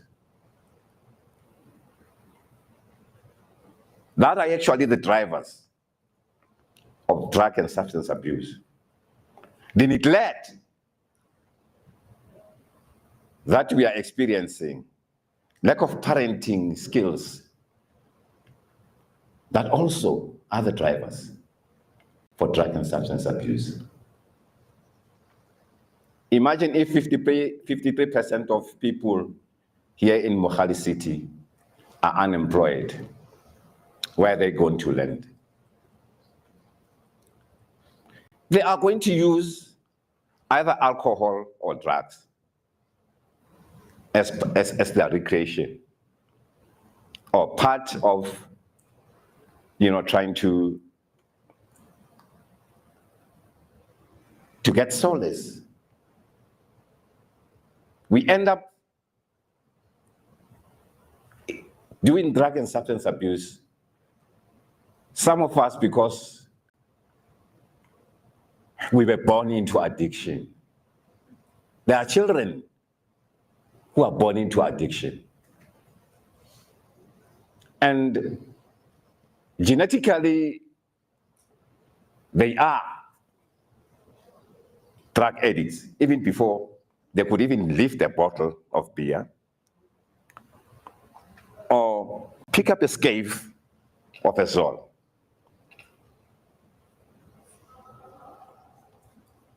Drug and substance abuse in our country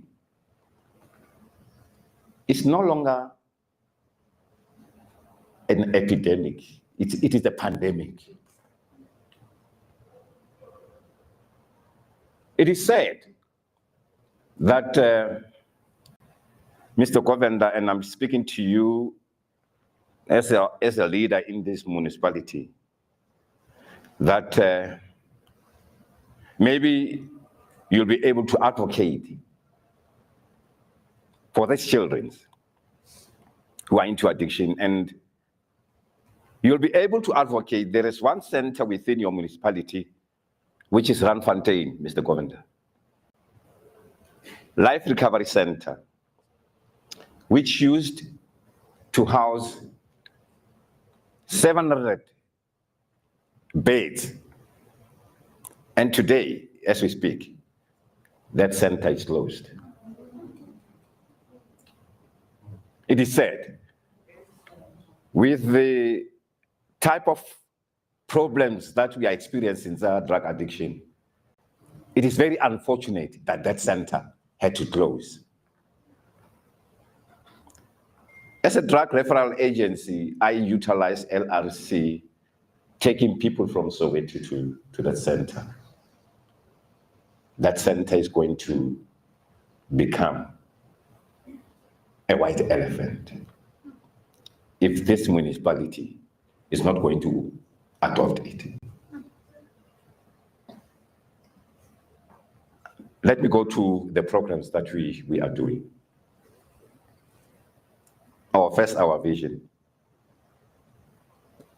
It is to be a professional social solution that adds value to our community, to our youth, to our entire community, especially children. Our mission is also to provide counseling, rehabilitation to the still suffering addicts by engaging or having collaborative efforts with institutions like Gauteng Film Commission. Because we cannot all be academics, right? And there's great talent. And I'm looking at this house, speaking to the John Cannies of tomorrow, the Miriam Makebas of tomorrow,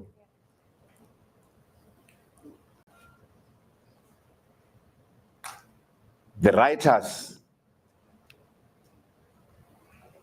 and authors of books. And I would like to say to you, ladies and gentlemen, before you can even think of picking up a drug, please think again. Please take time to think deep. How is that going to affect you? Many families have been ravaged. Drug and alcohol addiction has caused so many divorces in our communities. Disintegrated families, which ultimately spills to the young ones. Homelessness. And we are saying, we have taken this courageous route to say, we as Livelihood, we are going to advocate. Though we are not funded, we have never been funded, we are going to advocate.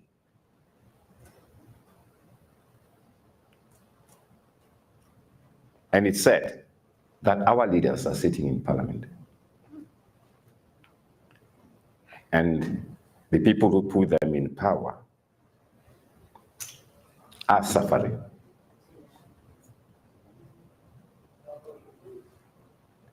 And I'm not saying this in a negative way, but it is a challenge to us as a community to stand up and to begin to look into this problem very deeply. I know in the creative industry, I was once in the creative industry. I'm a choreographer, professional choreographer by profession. Just that the accident had to, cut my career in choreography short.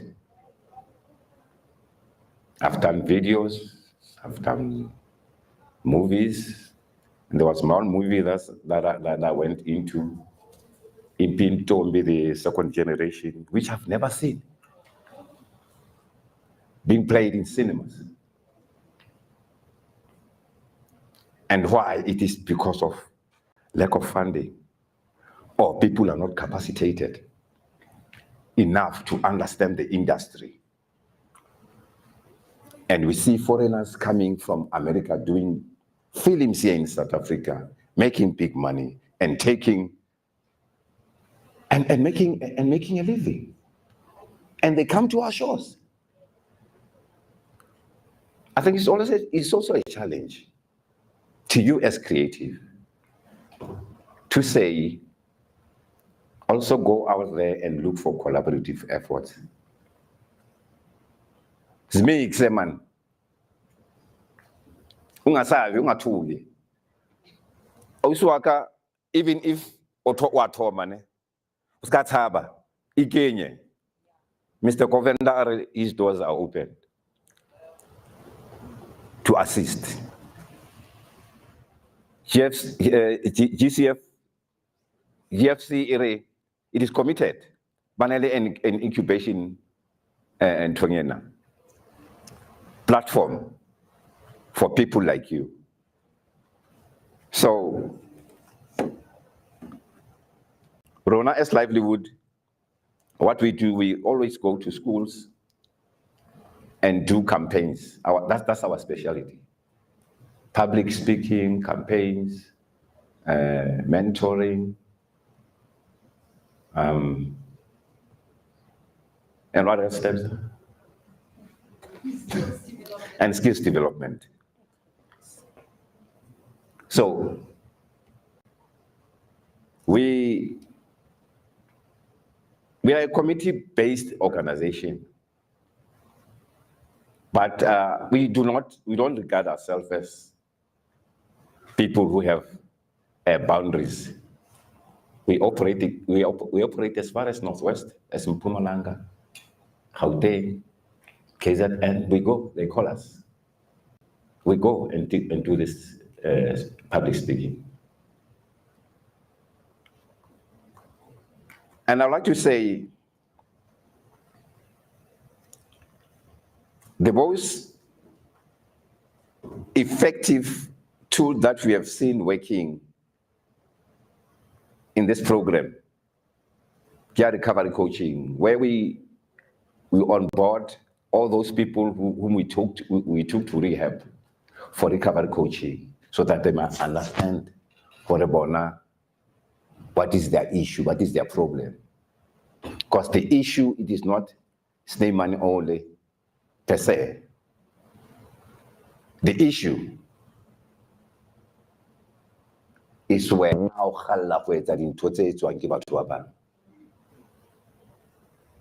the issue is self-discipline. The issue is you want to be people-pleasing because your friends are doing that. You want to also go and experiment. That is the problem. Yeah.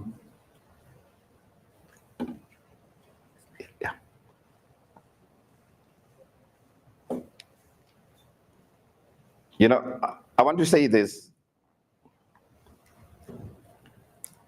If this problem, drug and substance abuse, is going to persist, we won't even have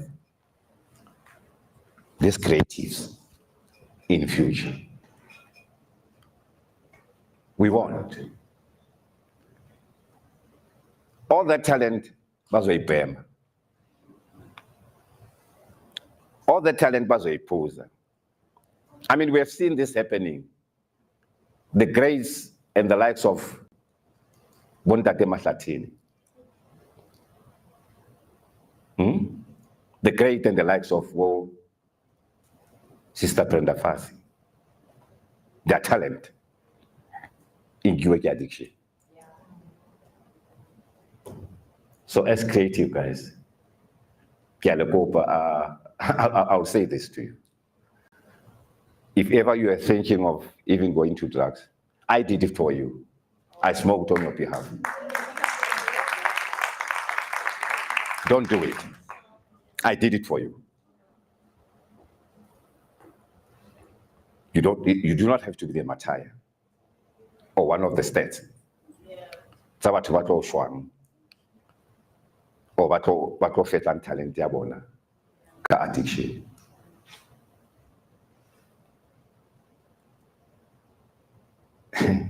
If I can tell you, you'll be shocked. I was working for the Johannesburg Stock Exchange, IT department. Take home 21 grand after deductions. Being 22 years old. And guess where I am now?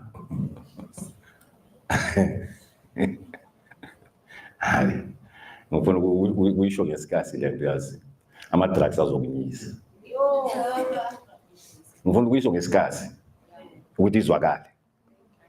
Azokunyisa ama-drugs. Awanantanga. Di-drugs a di na gore o na le degree man. Di-drugs a di na gore gini when u cheese boy or gini ni rich or your father is a minister or a mayor. Ama-drugs awadlali.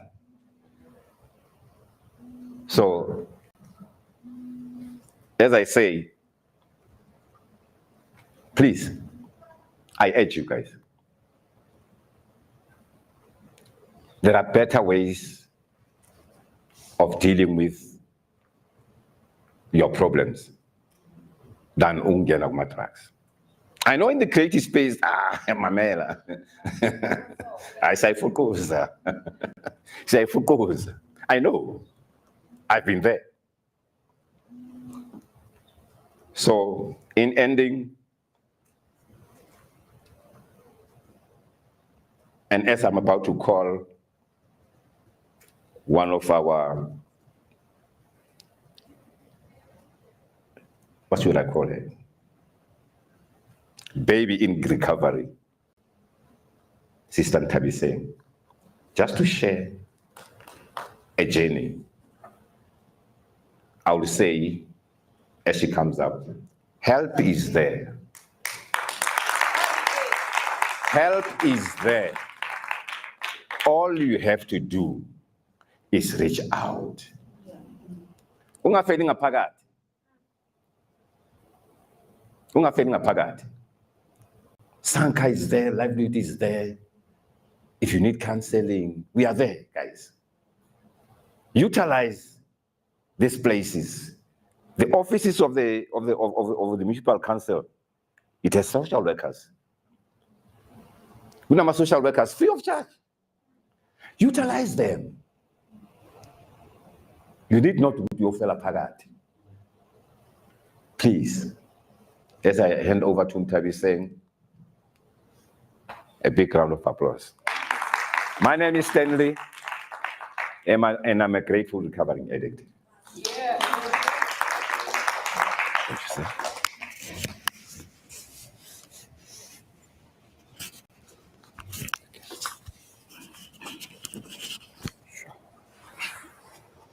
All right, Sanbonani. Yani. So sorry. Me, I won't be, what do you say, talking. No, the show is gas. You know? Yeah. So, Sanbonani, guys, my name is Ntabiseng and I'm a recovering addict. Yeah.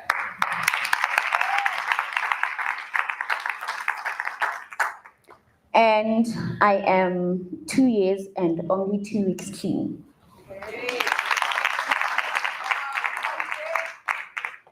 You know, addiction is, yani, malume pasteni washo gore, you know, addiction, hainacho, you know. I remember kesali ko skolo. Let me start go grade 7. there's a grade 7 camp. They're prepping me for high school, and they're saying, you know what? You don't smoke cigarettes, because cigarettes, you're going to upgrade from cigarettes, you're going to smoke weed. From weed, you could be drinking alcohol. From alcohol, you know, it's going to escalate. Before you know it, you'll be in addiction, you know? And I was like, ugh, that's never going to happen. They've already told me, you know? And yo, Kimoche,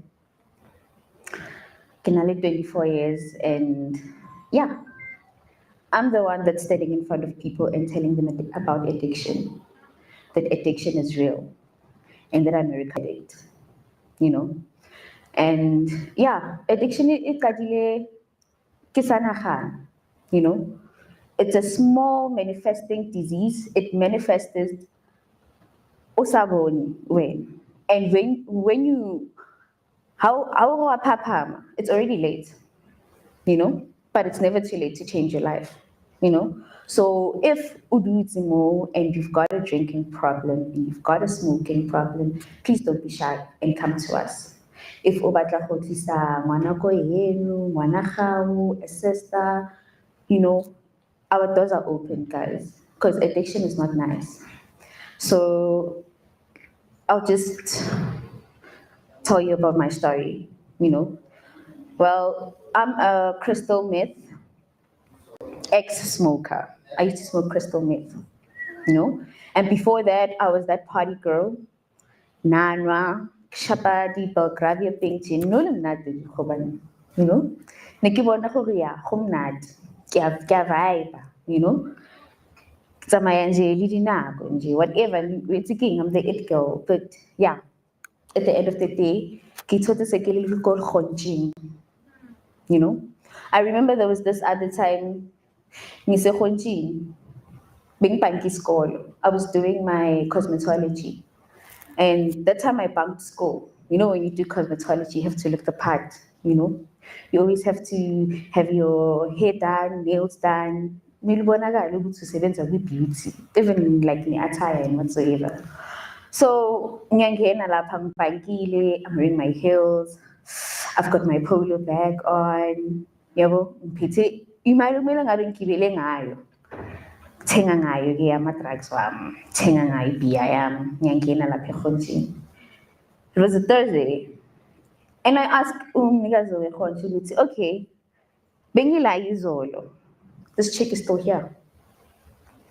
And usahleli la, engishiye khona. And like, what's happening, you know?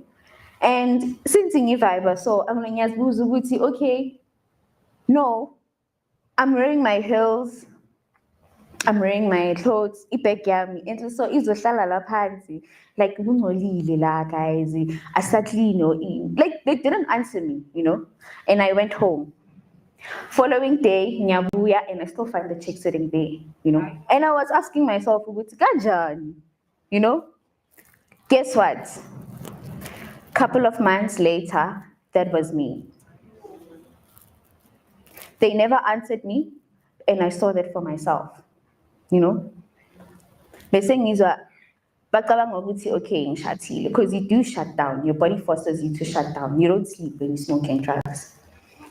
So they were thinking that in Shatile, and that was where they were talking about me. You know, this chick, Begazenza Zenzegi, Begafika Lana, Tenge Aqualisita Fula, Gubemnandi, Gogamateki, Yanuga Gamnandi, Manji, Among Boni, since I feel Paka from 2 weeks, Manji, you know? And I didn't care. All I cared about was my next fix. I didn't care about being in I didn't care about my mom stress or I didn't care about that. All of that. All I cared about was my next fix. Bengizophuma bengiphuma endlini ngiphume ngathi ngithenga ugwayi. Yabona ukuthi bedinjani. Phuma ngifake nje i-tag pen in a light sweater. Ngenyamalala. Angimind ukuthi ngibe ne-31 December. Now that is addiction. So guys, addiction is real. And no pasteniash. I don't wanna waste much of the time that we're given, but all I wanna say is addiction is real. And it guys in And if you've already started, please don't be shy. Ne? You might say you don't have a problem. When are you fine? You smoking or you drinking, you can manage your smoking and drinking, but trust me, it really gets out of hand. And this guys, it's either you go to jail, it's either you become a rehab tourist, jails, institutions, or you face death. I owe me myself because of drugs, and I didn't care about that. All I cared about as well was my next fix. So, yeah, guys, it's in Bemen. Come to us. We don't judge. We don't judge. If you need help, you can come to us and we can help you with SAA. Because you can only end up in these 3 ways. Or you find a new way of life, of which is with us. So 2 years ago, I made a decision to change my life, and livelihood is there for me. And yeah, today I am 2 years, exactly 2 weeks, clean and serene. Thank you for allowing me to share. Thank you. Thank you so much. Do we have any questions for our speakers?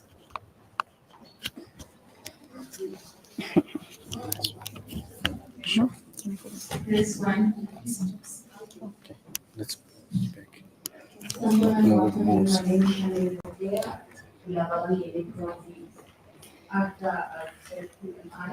I just want to thank you. You said something very vital, and I was like, look, my dad used to smoke bottle of then, and he used to smoke weed. And shooting at me, I need to told it by how much I was worried. However, our industry, leader when it comes to that. Not in the highest alone. New generation, I started with Jim or finish Mabuza, settle show. Then I think I started using community TV. I've seen the worst. And something as Melissa mentioned again, health in this industry.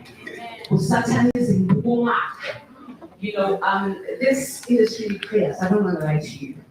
My drugs is worse because now you've got to introduce, and let me tell you for free, if you've done TV before, because I'm from TV and also, we are from United Theatre, and also United Theatre as well. It's all of the culture.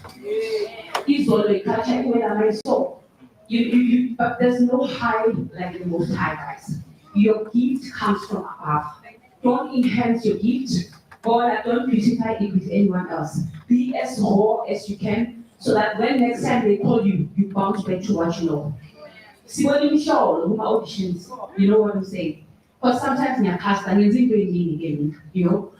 find that you take this person out of being high, then you give them the next call,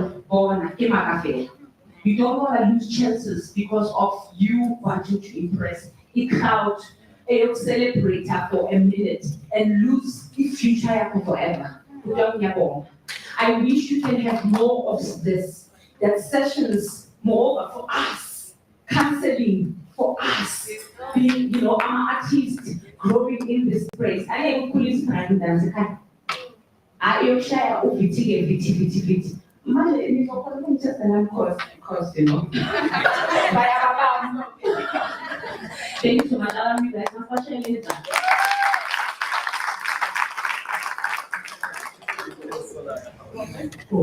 it's just a question. If let's say I'm working on a story that involves drugs and all of it, are you open to anything in regards to capture the camera, like film, or a documentary, or if I want to create a scene in a film and I want to include your story, are you open to that? And if you're open to that, is there anything in regards to, let's say, act that you practice, or Child Protection Act if you're working with children, and so that if, let's say, we want to bring them on camera, how do we go about that to collaborate with you to create this piece of work? Ngiyakuzwa bhuti wami. Okay. Thi ngikuphendule afu ne? Ceda ngiziphi umalume wami ne? So regarding on that, since sisho ukuthi okay, we also offer like a aftercare program for recovering addicts, you know. So we can only like sikuvulele like leso slot leso. You can work with recovering addicts that also wanna be in your line stream of work, you know. Yeah, and we could just show you like a sneak peek from our surrounding areas from the people that still suffer from addiction. I mean, i-office lethu khona lo guy lona bathu bani Patrao, he is still in active addiction, you know. Usitshela kahle nje, you know, ukuthi hayi yena usa-enjoy, you know. So maybe we could give him the platform ukuthi ashare now. And yeah, malume. Thank you for that question, sir. With us, those who are recovering, unfortunately, we say,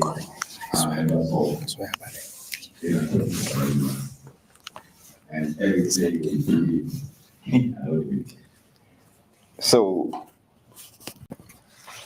we are not at liberty to go on screen. Yes, we share, but for commercial purposes. But yes, there are guys who are willing. I've got one guy who's a good actor, who will be willing to partake in your filming, or whether you say podcast. We've got a lot of still suffering addicts whom we can organize, so that if you want to do a podcast, maybe you can do a podcast with them. But yes, Poppy Act will be required on behalf of them, and if it's children, yeah. Okay, I hope I answered you. Thank you, sir. Yes. Yes, sir.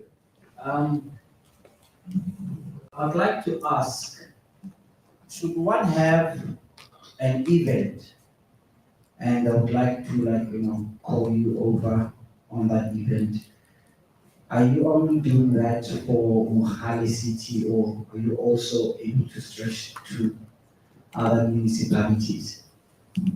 And another one is just a comment. It's true, in our industry of television and film, these people, they are doing a lot of drugs, guys.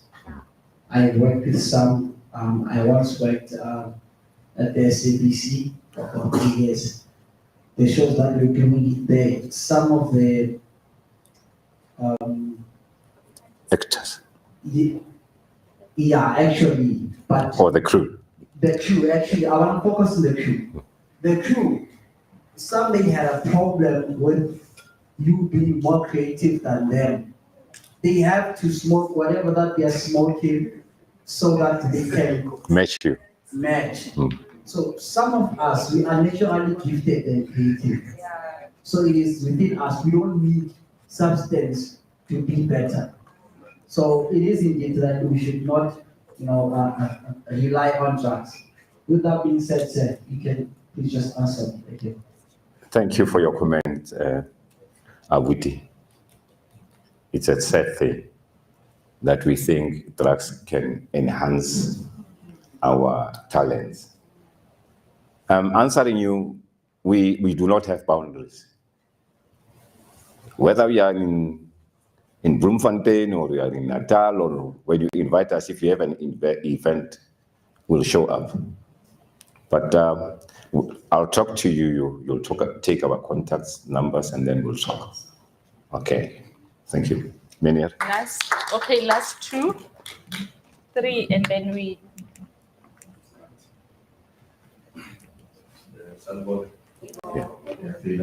Yeah, pena. Professions and the foundation of the content studios.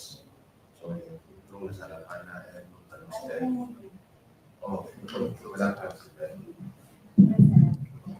hello, yes. So, when we think these are the rooms and as a filmmaker, I do documentary films. Funa nje iqiniso nje lokhu koPR Act izinto ze-department ngo-GFC has. But if you are telling a story that is important and a story that reflects the community, you cannot tell half the story. You must tell the story as it is. So, if your organization does work with production companies like mine and others, are you going to allow us in on the actual story as it unfolds without filtering? Because the minute you start saying, already you've influenced the story, we've lost the story in actual fact. While we provide most of the stories that we tell in this country, we end up being told that they are not commercial because they are always filtered. So,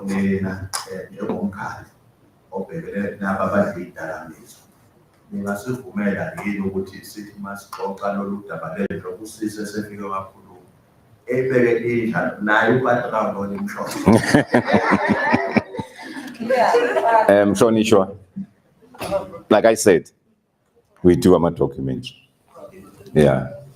But I said for other filming and commercial stuff, we'll need POPI Act. Yes, that was what I said. I hope it answers you. I think we're done. Oh. Good day, everyone. My name is Owake. I'm from Carlsonville. So,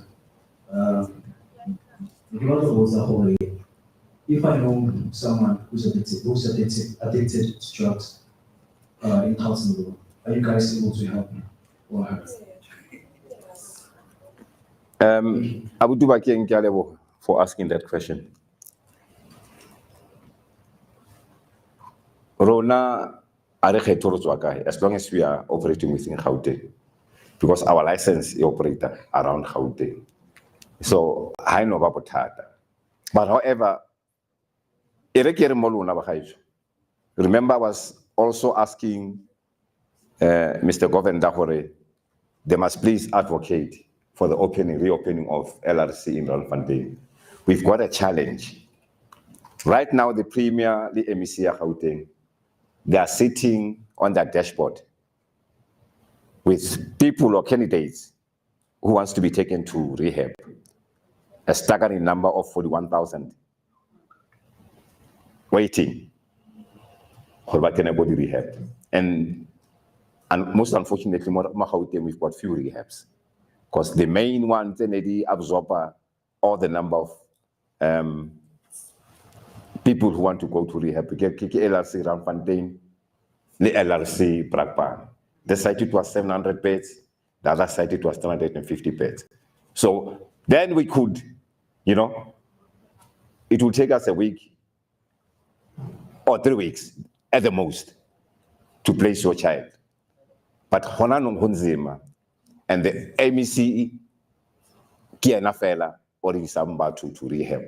So the waiting is too long. Hence the Rukopa that the Governor let him speak to his colleagues up there for a please, man. Our kids are dying. Let them open up Randfontein. At least it's closer to Carlton Village, closer to everywhere. If we service you, it's very close. It can absorb 700 people, So the only problem that I want to be straightforward with, it might take you 6 months before you get to rehab. And imagine how Zuba, fork and knife, 2 types of drugs. What about the guy 6 months? Thank you, guys. Let me not take a lot of time. Thank you, Program Director. Thank you so much. Can we just take your 2 questions and we'll answer them after this? Please.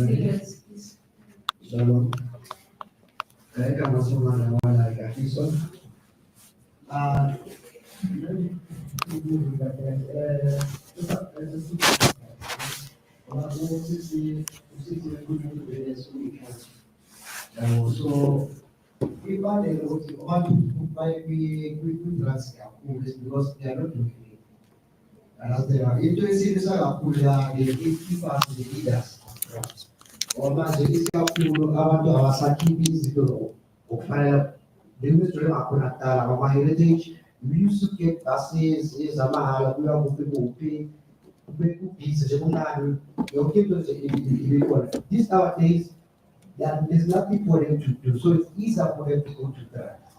Understand? So the solution is why, as us leaders, create something with our people, especially if we're busy, ukuthi ungabi lula ukuyakuleduza kwi-drugs. Yeah. So number ukuthi iyo isolution kuphela, just ukuthi ama-leaders nama-big leaders ukuthi they should stop being gatekeepers, that's all. Thank you so much. Thank you. That's a comment, a very, very good one. And I'm sure Mr. Govender is also listening. Thank you. Just be quick again. My name is Basitana, and for me, it's a challenge to all of us who are present here. We know the problems that are within the sector, and I think all three municipalities are represented, if I'm not lying here, that we have a responsibility as creatives to be ambassadors. People don't take us seriously because of the drugs and of all these other things, and those who want to take advantage of the talent also use the very same things. So I'm asking that all of us here, when we leave, we become an ambassador back to your community, back to your municipality to say that you stand for no drug use as a creative. We really have a challenge to uphold and to be taken seriously in the way that the governor was saying, even also in the presentations, we want to be taken seriously. There are certain steps we need ourselves to take to be taken seriously. So I'm posing it back to us as a challenge that please, when we go back to Merafo, when we go back to Red West, or whenever the city, let us make sure that we stand for that. Thank you so, so much. Sure, that was very touching, Uncle.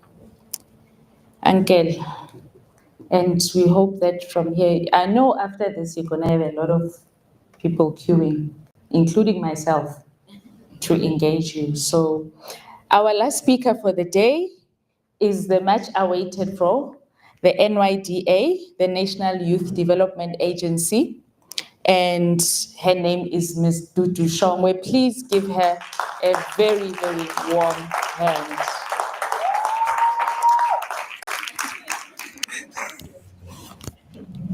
Sanbonani, how are you, ladies and gentlemen?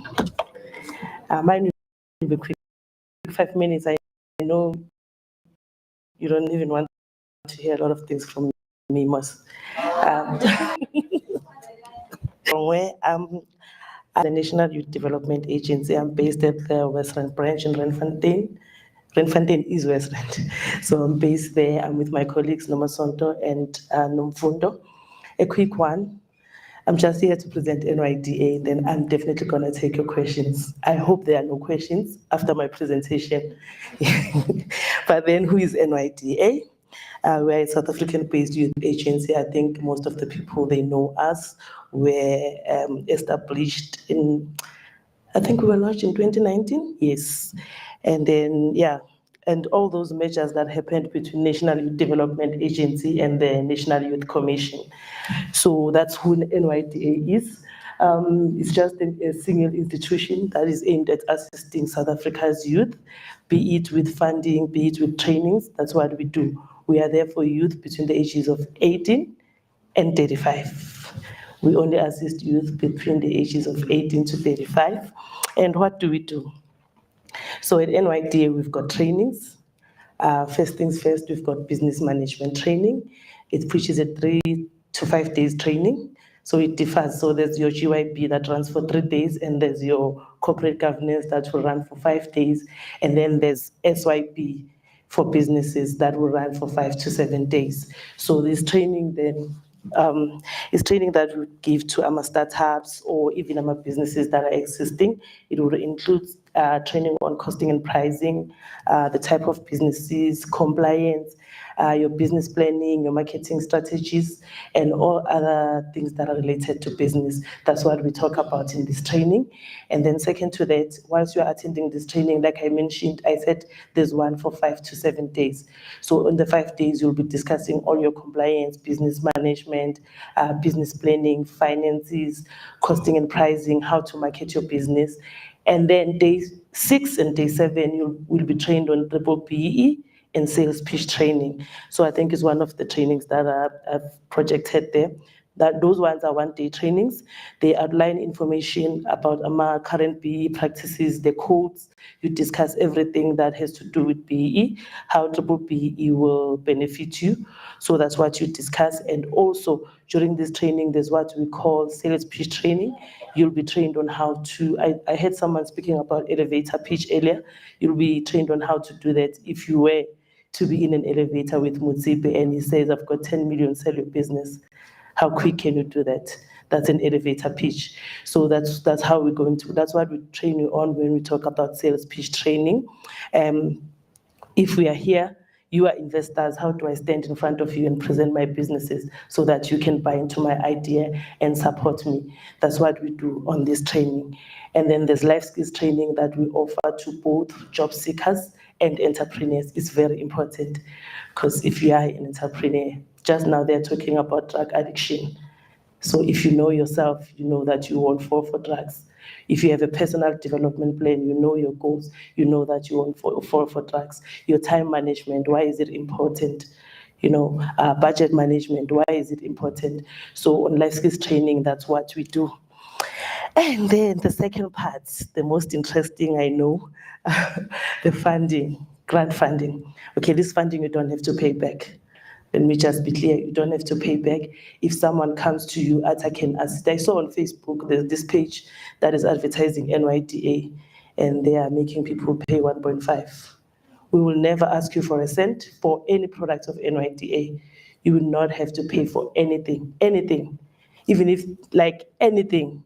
Maybe Munye Megengeza one day just say, what I don't have to pay for anything, and just come to our offices to confirm that please do not pay for anything. At NYDA, you don't have to pay for anything. So these are the different types of thresholds that we have for businesses.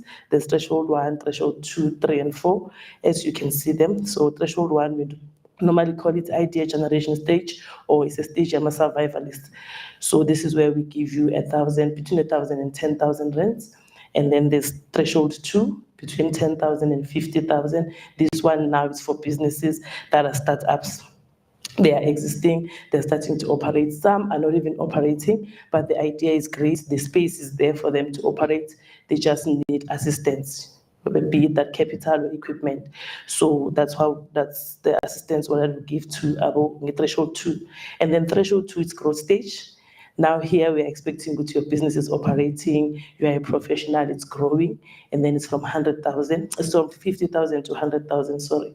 And then the last stage will be your expansion stage, from 100,000 to 250,000. Now there are different requirements for different stages, as you see how we've divided. So for example, threshold 1, even if you're not registered, we can fund you up to 10,000. Threshold 1, if you say, I'm thinking of starting something like this, if we see viability on that, we can fund you. And then there's threshold 2, which is for startups. Some are existing, some they are not existing, but they are already registered, they've got a business account, abanye they are operating, abanye they are not, and they need equipment. Then we definitely can fund you. And then the threshold, so with these 2 thresholds, the first threshold, you don't have to employ anyone, it's just you. The second threshold, it's you and one other employee. And then these 2 thresholds, you can use our template, our business plan template to apply with these thresholds. But then now with threshold 3, you need a formal business plan for you to apply for that one. So you need a formal business plan for us to be able to assist you. And then there are different requirements. Also, I will mention them after explaining threshold 4. Even with threshold 4, you will need to provide a business plan, a formal business plan, and management of accounts. You're at expansion stage, Obviously, you're expecting good now we are able to keep records, we are able to keep management of accounts and all that. So for you to apply for 250, you definitely have to submit that. Your bank statements, your 12-month bank statements, we have to see whether there's money that is going to the business is active, is actually operating.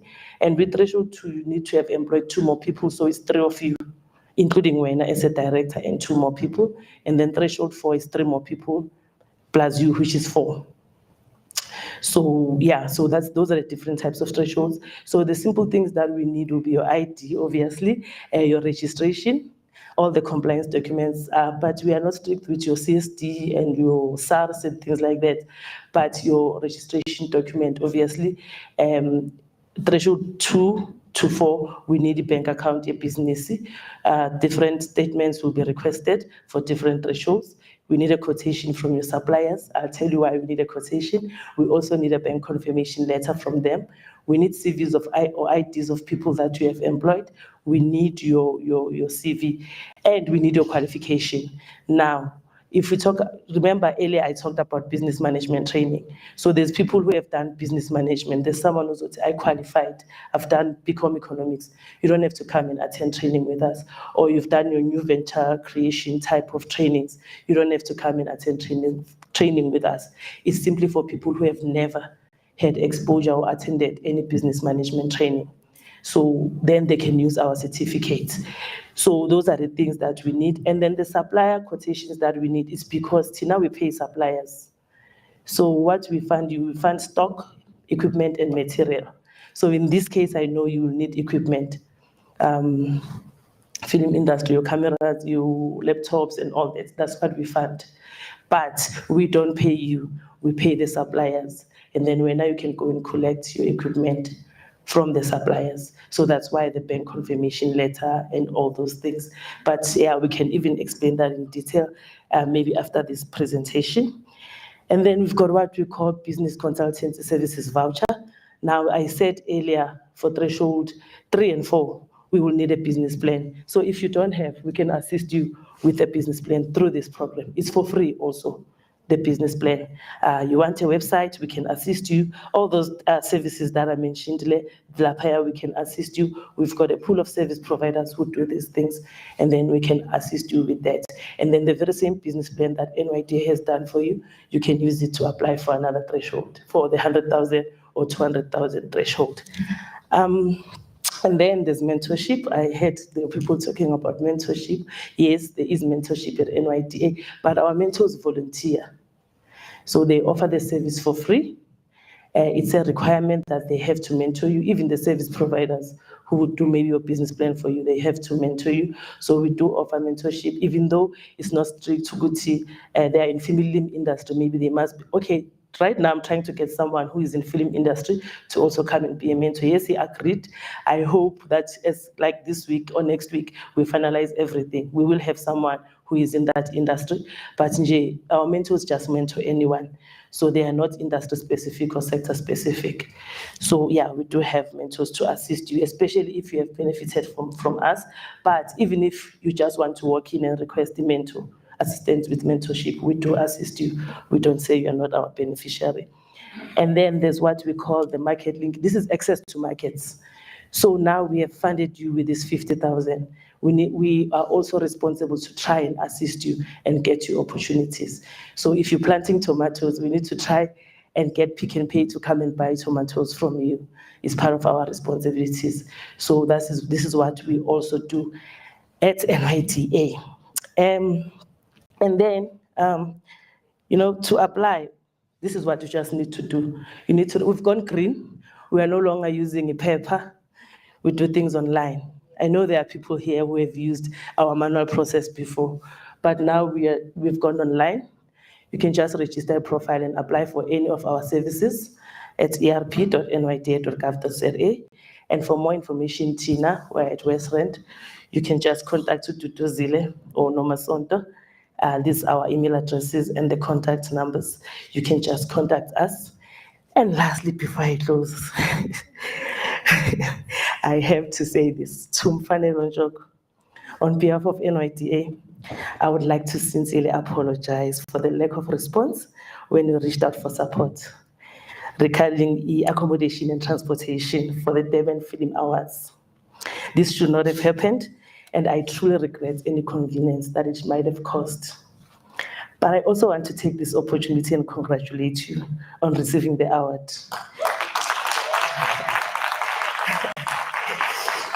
Your achievement is really inspiring, and we are proud of the excellence you continue to demonstrate in the film industry. We didn't know that as our beneficiary one day you'll be where you are. Thank you for your understanding also, and once again, congratulations. And thank you. Thank you. Questions? No questions. Okay. Well, yeah, I'm doing that.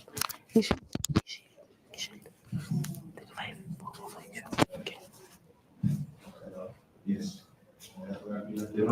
Yeah, feel. Film industry is one of those industries for which we face a lot of distraction. So now I see what was populated on the screen of our funds. You have a center program that focuses on upskilling, because this is an industry where every time we need to be upskilled because of the different changes of industrial revolutions. Okay. Last time we're talking about fifth industrial revolution, which half of the country doesn't even understand. Now we're Yeah. fifth industrial revolution. Yes. So as the NYDA, do you have a specific program that deals with upskilling, because industries are changing and we need to change with the times? Okay. All right. Okay, let me quickly answer that. Okay, as NYDA, we don't have like, let's say, film industry specific, but we do have a division that focuses on upskilling. We call it technical skills. Is it technical skills? Yes, technical skills. So it's headed at head office, but there is a division called technical skills. Maybe we can talk further about it after this presentation, maybe me and you, so that I can give you all the details for the sake of time also. Is it fine? Yeah, but anyone who wants to ask about that will be here just after this so that they can talk to us about that. But we do have a division called technical skills that is based at head office. And, you know, when you approach them, you'll find that they have something in film or they have something in plumbing, whatever, but they do focus on certain specific industries. Thank you. Hello. So I think there's one important question that I feel like none of the speakers, especially from GFC, to you and everyone else didn't answer, or maybe the question wasn't raised there. Because you are NYDA, National Youth Development Agency. So sometimes when we try to apply, some of us, we will never get our age.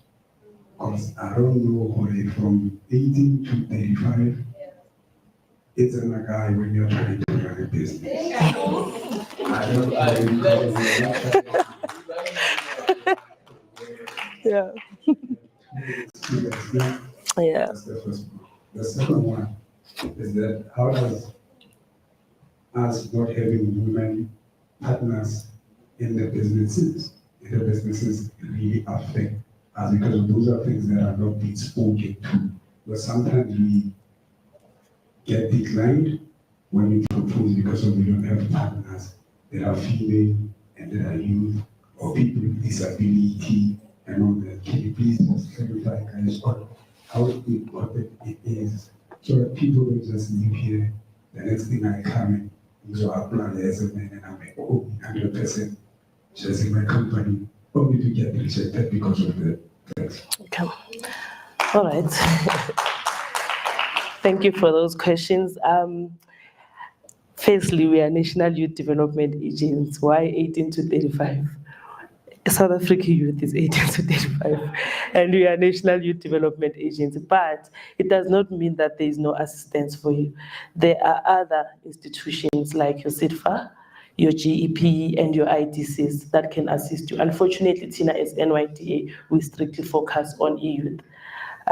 Yeah, it's a mandate, it's something that we have to do. So we strictly focus on e-youth, unfortunately. But your GP and SIFA and ITC, if I have not forgotten others, they can definitely assist you if you're over 35. Then to answer the second question, we don't assist people who have women who are in their businesses in the NYDA. No, we don't. We don't do women. So I think maybe you still are stuck to that era where we said 18 to 35 and women. So it was 18 to 35 and women, even if they were over 35 at the time. But now it's 18 to 35. Whether there's a woman in the business or not, as long as the business is 100% youth owned, we fund. If it's only you, we are okay, as long as your business is viable. I need to do our assessments. But also you must know, because we can't just fund. We need to fund a business that is viable, that we know would, even in the future when we go back, we are still going to find that business. So we are going to do our assessment, but we don't do the women thing. No, not at NYDA. Thank you.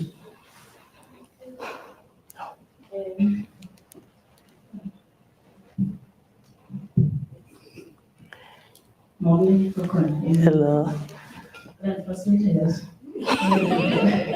Because after the month we will 35 years, but again, that is not a problem. My question is, can I have someone apply on behalf of a business, like for instance, a director? Is that allowed? Do you allow that if the person may be under 35 or 35?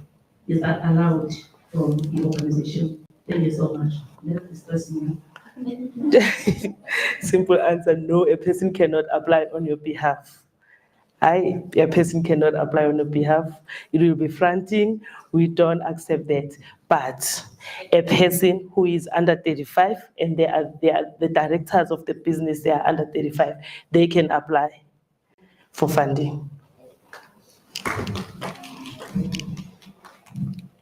More. Greetings, everyone else. Now, I'm actually seeing that, and I come from Kutzong, seeing that a lot of young people below the age of 35, they actually know nothing about starting a business. It's the phenomenon in the township is that you only start learning about these things when you're much older, much closer to even bridging that gap of 35-year-old. So my question is, what projects are there for NYDA to make sure that they have workshops in the townships where it matters the most, so that young people may be aware of these things? Maybe even creating a monthly or even twice a year workshop religiously so. Because another thing is, I don't even think it's going to be the workshop that they come to. It's going to have to be in a way that would attract them. I mean, looking at the numbers we have now, this is supposed to be a very important workshop. True. But people don't come to these things. So I don't know if you have programs like that, or maybe there's an avenue within NYDA to say, guys, we are in Kutzong. We think if you guys bring a workshop in this fashion, it would attract people to come. So that's my question. Okay, thank you so much for also mentioning that you are from Kutzong. Kutzong should be Carletonville, Carletonville and your Forgeville areas. So we work a lot with some of the organizations in that area. Next week, we'll be having business management training. One of our trainers will be facilitating. Please, you can just talk to me so I can confirm her, but then they'll be facilitating. But my point is, Uguti, we do work with Carletonville, we do work at Forgeville, we do work at Kutzong. We've funded, I can count more than 10 people that we've funded that side. But I understand what you are saying, you organize and then they do not come. So we rely on leaders, on youth leaders to invite young or mobilize young people. And then Tina, you just drop us an email. You don't even have to come to the office. Just send me an email. You want to invite me, and maybe if I don't understand, or maybe we need to talk further, we can call you and say, okay, what do you want us to do? And then we tell you our trainings, because we've got another training that is called job preparedness training. I did not include it here for the purposes of this workshop, but we've got job preparedness training, which normally attracts people when you say job preparedness training. And then on that training, we will do life skills training before we even train them on job prep. Then you'll find that when you do life skills training, there's entrepreneurs there, then we are able to divide them. Say, okay, those who are interested in business, after this workshop, then they will attend business management training. And then those who are looking for jobs, we also show them on the system how to register on our jobs database, So you can invite us anytime. Tina, we will come. Just send an email to me, or maybe CC Nomasonto, and then we will definitely come and do that. We do go to Kuzong. We are not limited. We go anywhere in Gauteng, by the way, not just Westland. So we will come and do the trainings. We will try bit by bit. I know, like you're saying, this room was supposed to be full, but people do not come. I know, but then we always come and we always experience that, but we don't give up. We continue, and then we will come and do these trainings. And then when your question, Etty, when people don't know what they can start their businesses, maybe they learn that 7 at 35. That's why we do business management training. And even if they're 19, you can just invite us. Then we do business management training. And then that's when we can try and encourage them to start businesses. Sometimes we even do corporate governance training to encourage people to start cooperatives, because that budget all the time we really move up because we are unable to get our youth-owned cooperatives. So we try and encourage them also to start our cooperatives. Thank you. That's 2 questions from there, and then, okay, is that, and then we have 1 question on stage. I don't think Man has asked a question before, have you? Yeah. Have anyone that has not asked a question before? Brother, have you asked a question before?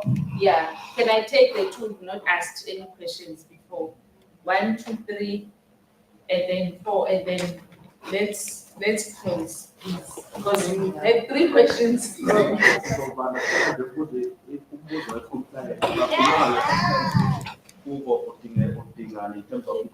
But can she ask a question? Stay. She needs to ask the question, and then it's 2, and then Umam. Because just a follow-up question on to what Sissy was saying. So I'm above that threshold, but I have an organization where we do digital skills program, but it's for the people between 18 to 35. The program does that for young people, but I, as the director of the organization, I am above the age. So what is what we are more. And then what I also see with my awareness in terms of programs like this, I see there's almost like a discourse in terms of information. We're not at local level in the ground, we know where to find people. So I don't know if there could be a way to collaborate, because when we know the information in advance, we know where to find the creatives. We know, but the challenges are creatives, they don't have to pay to come all the way. I don't know how they managed to come here. I'm very interested if they raise their own funds. But I know people that have to go they would love to come here, but they didn't have the resources. So how do we collaborate in terms of information sharing and getting the right people here? Okay, let's take the next question, and then you can answer.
That's one. And then the second question was that people who have to come here and they don't have money and things like that, we go to you. You don't have to invite us, which is by invited to our office restaurant. No, you can mobilize them like Usho and you have an organization. You can mobilize them and invite us. Then Tina will come, so that they don't have to spend a lot of money. Maybe so we'll come to Sonaville, we'll come to Carltonville. They don't have to come to our office when trainings are organized. So we rely on you as a leader to organize that training and invite us. It's the same answer that I was going to give you, Puditina. We rely on invitations that we receive from the leaders. So they are the ones who mobilize young people to organize. I didn't know that maybe they organize later, because we hardly initiate, we want to come and do training, unless maybe it's a group like this, like today, where I can say, guys, let's organize. In 2 weeks' time, we'll be doing business management training. What do you think? Then we agree. But most of the time, it's community leaders that invite us over. Mr. Kavenda, they would invite us to come and do training. Yaphila? Kinora from Navajo Tourism Association. Okay. So, can I suggestions for like GST, like NYD, can I think about drugs? Not for the latest drugs. How about the Banana, somebody, Banana stories about Nigeria. It would be nice for NYDA once they get a presentation, something like it's very in Jalo Station. Really, more than yeah. I struggled. I applied, I hit this. Remember a success story. For NYDA. And we start from doing what I change people. Yeah. Like my colleague here, Abuwa, I need to attract young youth. Have I interested in this stuff? So you could read them. Why not survive? Do things. If there is an advice, we are most how can we do this? GFC also, success stories, we need to see them here. I started with equipment, and it's not video, and it's not camera. Then GFC went to see, I failed once. I went there again. We need success stories. We need to believe. Noted, Mama, noted. I'm not a talk show, then you move on. Let's catch our youth. Our youth needs help. They are crying out. Let's help them, please. I can come with the success stories. Let's see them. Noted, noted. Thank you very much. Noted, noted, noted. We need you guys. Noted, ma'am. Yeah. Noted. Okay, noted, Mama. Maybe I must also address the issue of compliance. I think the questions are done. Just the issue of compliance. Tina, we need your business registration and your ID copy. I think that those are the most important compliant documents that we need. But we also teach you how to be compliant as SARS, should you need assistance. We assist. There was one who was asking about CIPC and that they were deregistered. We will assist you, even though we don't register businesses, but we have information on that. So we will definitely assist you. But for funding, we just need your company registration and maybe your ID copy and all these other documents. But your company registration will work, and maybe your business bank account. Okay, thank you. Okay. Sorry, thank you. So okay, let's give her a hand. Let's release her. Okay. My beneficiaries. Somebody had a comment or question? It was a comment. Okay. Do you want to share it quickly? Yeah, I think it was just in response to the gentleman's No, Mike. Okay. While she's There we go. She's coming. I think it was just in response to the gentleman's comment about how the entities, and you did make specific about how these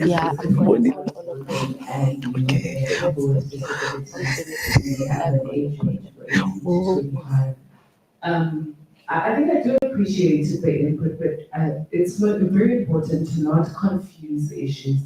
The GFC has never rejected anyone because they don't have women or they don't have youth or they don't have people with disabilities. within their companies. It is, however, important for the GFC to reflect on the industry that we operate in. And because we do that, we recognize that there aren't enough women in the industry, and there aren't enough PWD representation within the industry. And so we open the door for them. We encourage them to come forward. And you will see in your application with the GFC, we say it is preferred that you have 40% representation of women and 10% PWD. It is not a requirement. That therefore means that you can never be disqualified because of that. However, we just make the indication that do come forward and do apply, but it's not grounds for any disqualification for anyone. Thank you so much. Can you please give Sis Dudu a big hand? They think we declined them. The Central Supply Database, she's touched on it already. Even if you don't go to her colleagues, just type Central Supply Database online. It will take you straight to that website. You register, it does it immediately. It does your registration immediately. If I can check how many of us already have been to the GFC website grant application system, how many in this room? Great. And how many have their own film productions or that they've run a workshop that they've applied for? Okay, so the rest of us, this is where we start. We start with applying. Familiarize yourself with our platforms, familiarize yourself with our website. And because that is where it's going to come. When it comes to a compliance, guys, just know every time, anywhere in life, when you just ask for an ID, and it's a government-driven thing, or it's an insurance, anything that is legally binding, always stay safe. Keep it below 3 months. All the time. Don't want to be asked. Don't want to be told it's just a standard. Keep it 3 months. I've learned to do it even in my own life. If I'm supposed to now do an insurance claim that asks for my ID, I just go to the police station. And I think the best certification, guys, is the police station. Don't go get your own accountant or whatever, because some people, they don't do it in a manner that the police station does it. So I would recommend that make it a standard. When you send documents, if you are applying even for a job, not just for funding in GFC. If you see an advertisement on the newspaper that says, submit your ID, submit your certificate, submit your this, go and photocopy those documents, take them to the police stations, get them certified, keep it as a standard practice, and you can thank me later. And then I also wanted to just talk on the CIPC as well. She's touched on it. Just go online, guys. Just type CIPC or registration of the company. Just be careful because there's lots of companies that say they can help you register and they charge you. It doesn't cost you anything to register your company. You just have to have a kitty, you pay, and then you have your code, and then the money gets deducted from your account. So you have a CIPC account. Every time you do something after reserving a name, reserving a name, it doesn't cost you. But to register, that's when you pay something, but it will take it from your account. Let's familiarize ourselves with the systems and the platforms, because even in 6 months' time, when you come to the next workshop, the information is still going to be the same. But if you've tried and then you failed, at least you won't ask the same question in the next workshop. You won't say, going to register. You say, I tried to go and register, but I couldn't. And then now there's a different problem at a different level. And then lastly, which is what we were going to do is, are there any beneficiaries that are here that are either beneficiaries of the GFC or the NYDA? Can they please just come on stage? Yeah, but Can I also come? Because I'm a beneficiary.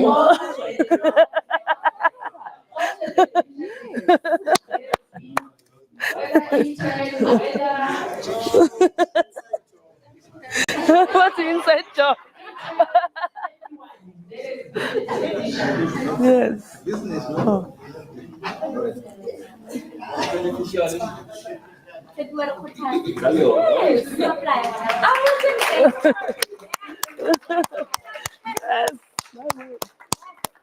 Yes. So I'm just going to present the line, guys, 30 seconds each. If you can just share with us how you came to the JC, what you applied for, how you are a beneficiary, and where you are now. I'll start this side. Sanibona, ngiyakufakela umsebenzi. Yebo. Ngikhulumele ubani. I'm 2 years ago, if I'm not mistaken, they gave me equipment, and then I'm a beneficiary with the GFC. I did a film festival called the Kasi, and last year they funded me with a film funding for a short film called Mansonville Missteps. Just out there, corner. No, okay, before the workshops and stuff, I didn't know, just like everybody else. I tried applying, failed, and then attended a workshop, fixed my story, and then, yeah, that's how I got funded. Good afternoon, everybody. I am Makiso Radhatala from the University of Pictures. I am a proud beneficiary of the GFC from the year 2019 with a made-for-TV film that was commissioned by Mzansi Magic. And then thereafter, there were independent films. And then this year, I was afforded the opportunity of going to Fame Week through the GFC. And I currently have applications that were submitted late October. And I'm very hopeful. And yes, we keep trying. And they do back us up. Thank you.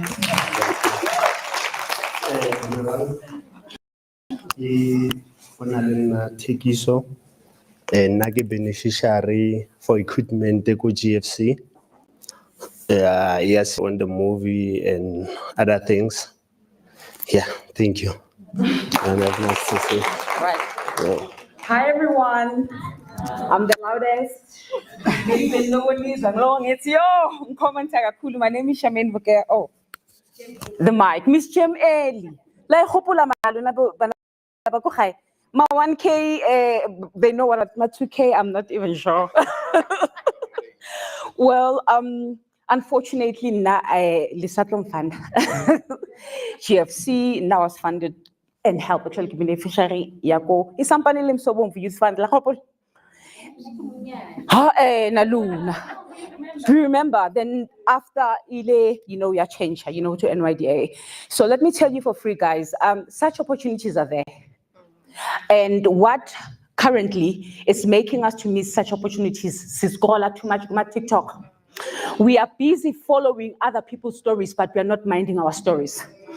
And the sad thing is that such batting, they're all over. Go to Maponya Mall if you're in Soweto, you would find them. Have you done your research? We're depending on laws and next doors that says government is not doing anything. Government is doing a lot. The thing is that they're waiting for us to approach them too. When every time, you know what I'm saying? If you have a gift, if you have a vision, honey, something has to burn you when you sleep. Trust me, when you're watching TV, something will bite you. Something, it will speak. When you go to church, still, you want also to join Ubaba. You know what I'm saying? Because let me tell you for free, if the community will raise you up. The community will raise your children up. Because of when Afunuk Nyagas, Nakili 80 something. So just think of it. When I got the opportunity, I was 35 December, right? And it was fair if I could remember vividly. They adopted me, they did not reject me, and so there's mercy, So when I want to go, if you sampan only youthy, didn't show sampan yet, you look schedule, you get beto, you get utwala, and start looking for such opportunities. Bonang, that was my successful story. Thank you. Yeah, it's me. Hi guys, it's me again. I know you guys don't agree, but I think there are different types of beneficiaries by the GFC, and I think that's why we say we really do support and realize the full value chain. You have production standing here, you have full market attendance, you have enterprise development, you have internships, you have other production categories as well. And so it really does speak to the fact that we don't just support production, we support and realize the skills aspect. We support and realize the after graduate who doesn't know what they're going to do next. I too started off with a film degree and I now do strategy and other special projects activities within the GFC. And it's not at all what I had imagined, but I think the GFC does have the power to do that. They do have the power to take you in at whatever entry level that you're at and help you realize where exactly it is that you're going. So I'm glad that you got to realize all the success stories. Thank you, guys. Let's give them all a great hand. Thank you so much.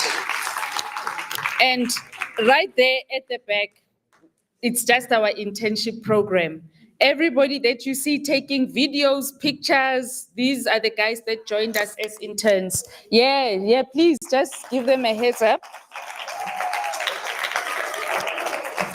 Guys, you know there's a saying, I don't know what is the saying, but there's this thing we say in Africa, when you eat alone and wipe your mouth.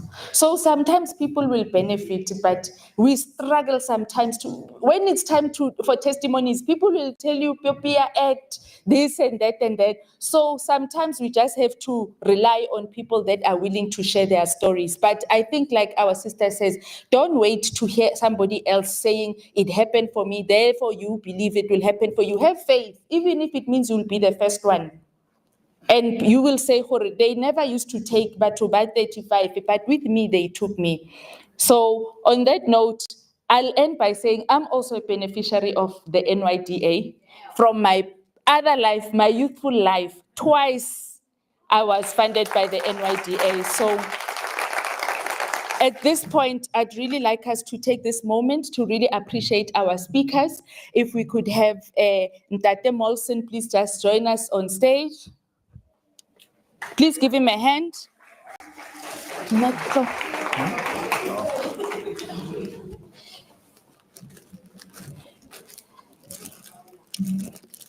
Oh yeah, this is a small token from us to say thank you very much for your journey and your beautiful story.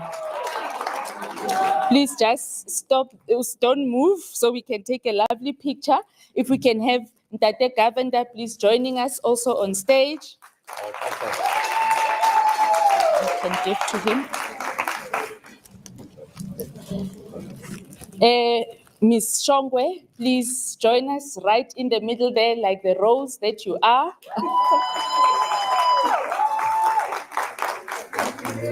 Our speaker from the IPO had to leave, as we had mentioned, but I'll ask Ms. Tepang to also join us.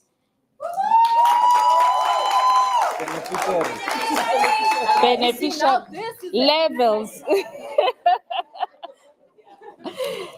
Thank you so much. And if we can please have a good hand and we'll take a picture. Sorry, let me stand here.